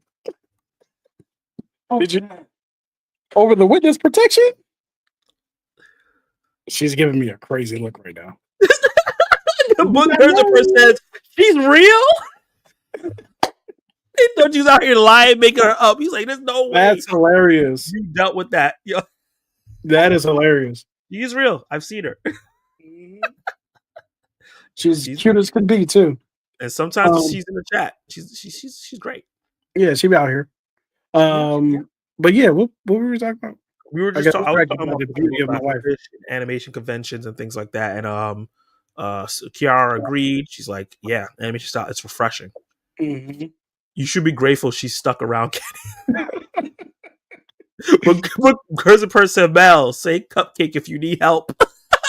That's hilarious. This needs to be an ongoing joke for Film Club where Mel has Stockholm syndrome with Kenny because he's just a lying sack of shit. Oh, that's crazy. Yeah. So my last convention that I love, and it can tie into all these other ones that I talked about. Actually, it's funny that all of our stuff kind of ties into each other. Mhm. It's one takes. When you Yep. think about like 1917, you think about Mads, you think about the one take in John Wick with the dragon breathing fire gun. There's a one take in Agent Shield that I really, really love. There's so many cool one takes. Sometimes it's not good. Sometimes they just do it to do it and it's not coherent. But when a one take is done really, really well, that shit is so fire. Like Yeah. even like Marriage Story, there's a one take like argument and it's done really Right. well. Right. Yeah. Yeah. Yeah, so the one take is cool. Like one of my favorite ones is from the first Creed movie, when you fight Leo the Lion, which anyway, the names sometimes be like, but sometimes boxing names be corny. But yeah, I love that one take. The one takes in Extraction. The Extraction movies are awesome. I Awesome. really wish I would have saw those in the theater. The one take, like the whole movie of 1917 is a one take. Yep. So yeah, like I really enjoy those. And one of the parts, like I mean, obviously it's not one take, but Yeah. the thing that I enjoy about it is the film techniques that they use to make it feel like one take. You know, like that you're constantly moving throughout the film. Like I think that the fight in Creed is a one take. I do think obviously 1917 is not, because if it was, how? You know what I mean? Like yeah, that would be insane. But yeah, man, one takes are like one like unannounced one takes too are some of the best things too. It's When like you're just in it, and you're like, oh, we're in a one take. yeah, it's all one take. It's crazy. So yeah, that's definitely one that I really enjoy.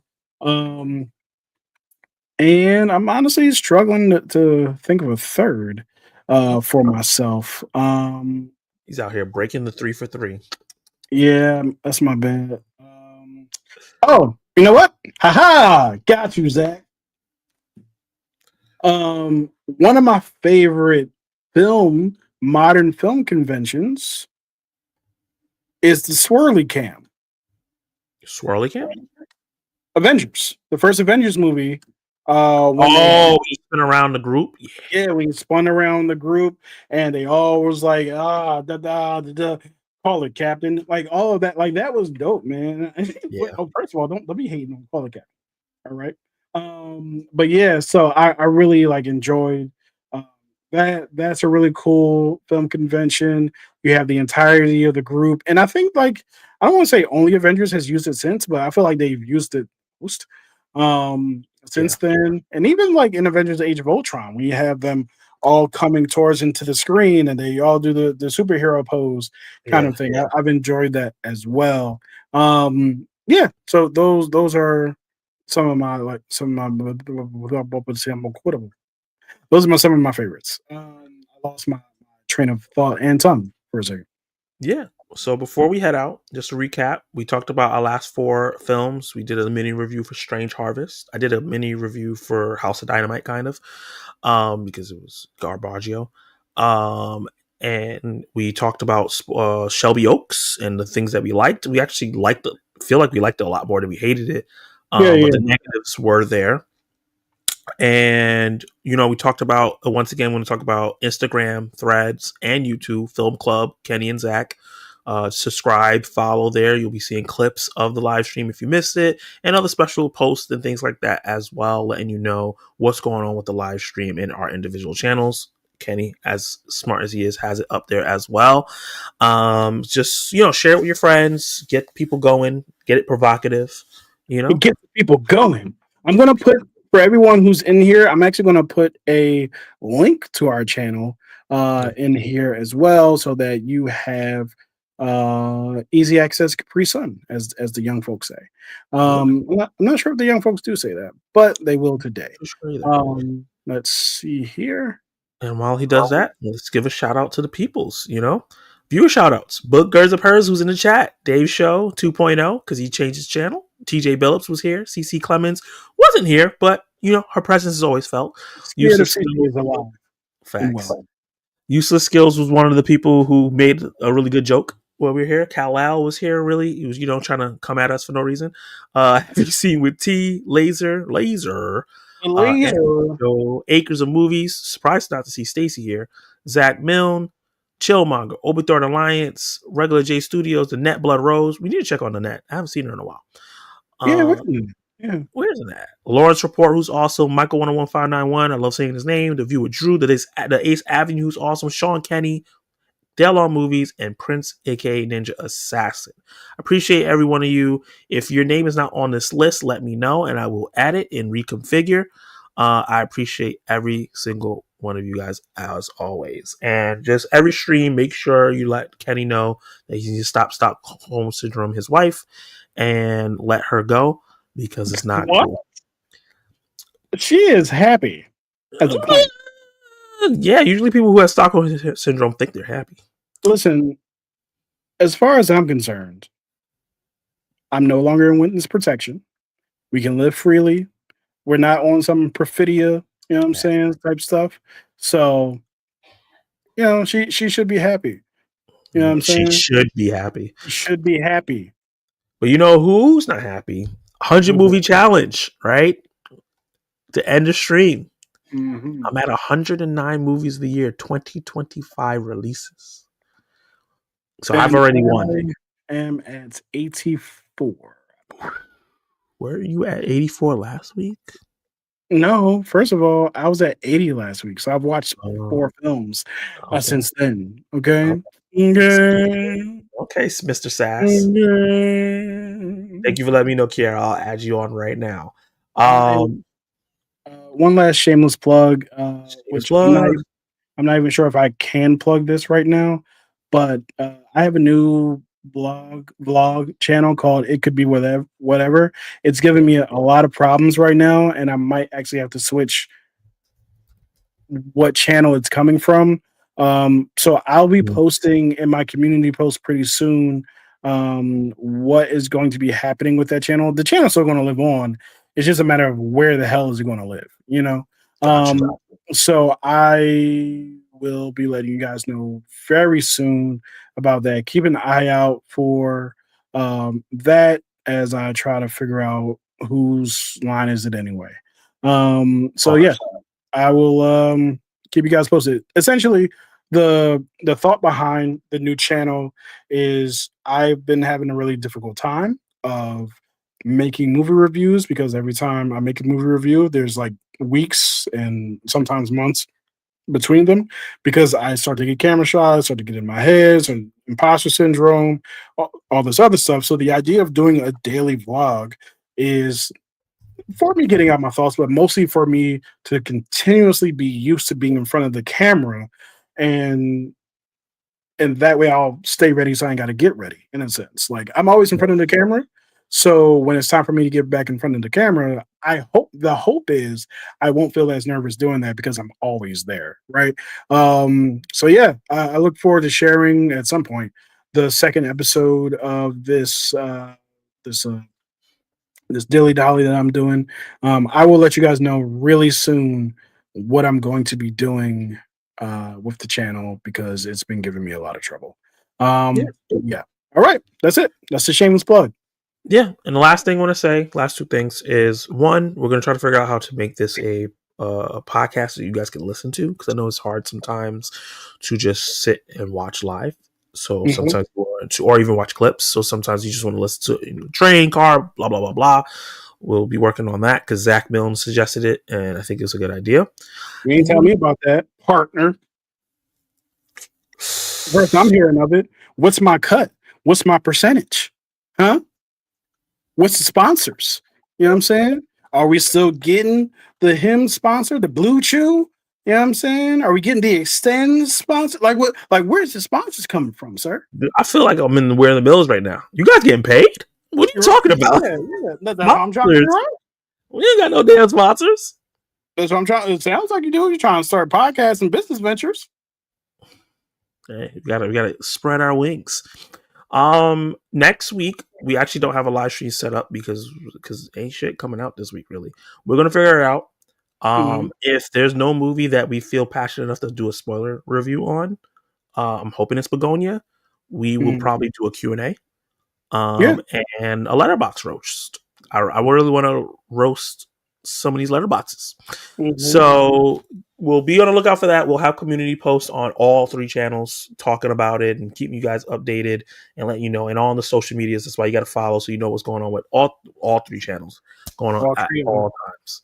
So I appreciate every single one of you guys. Kiara, I added you on to the thing right now, and I'm actually editing it.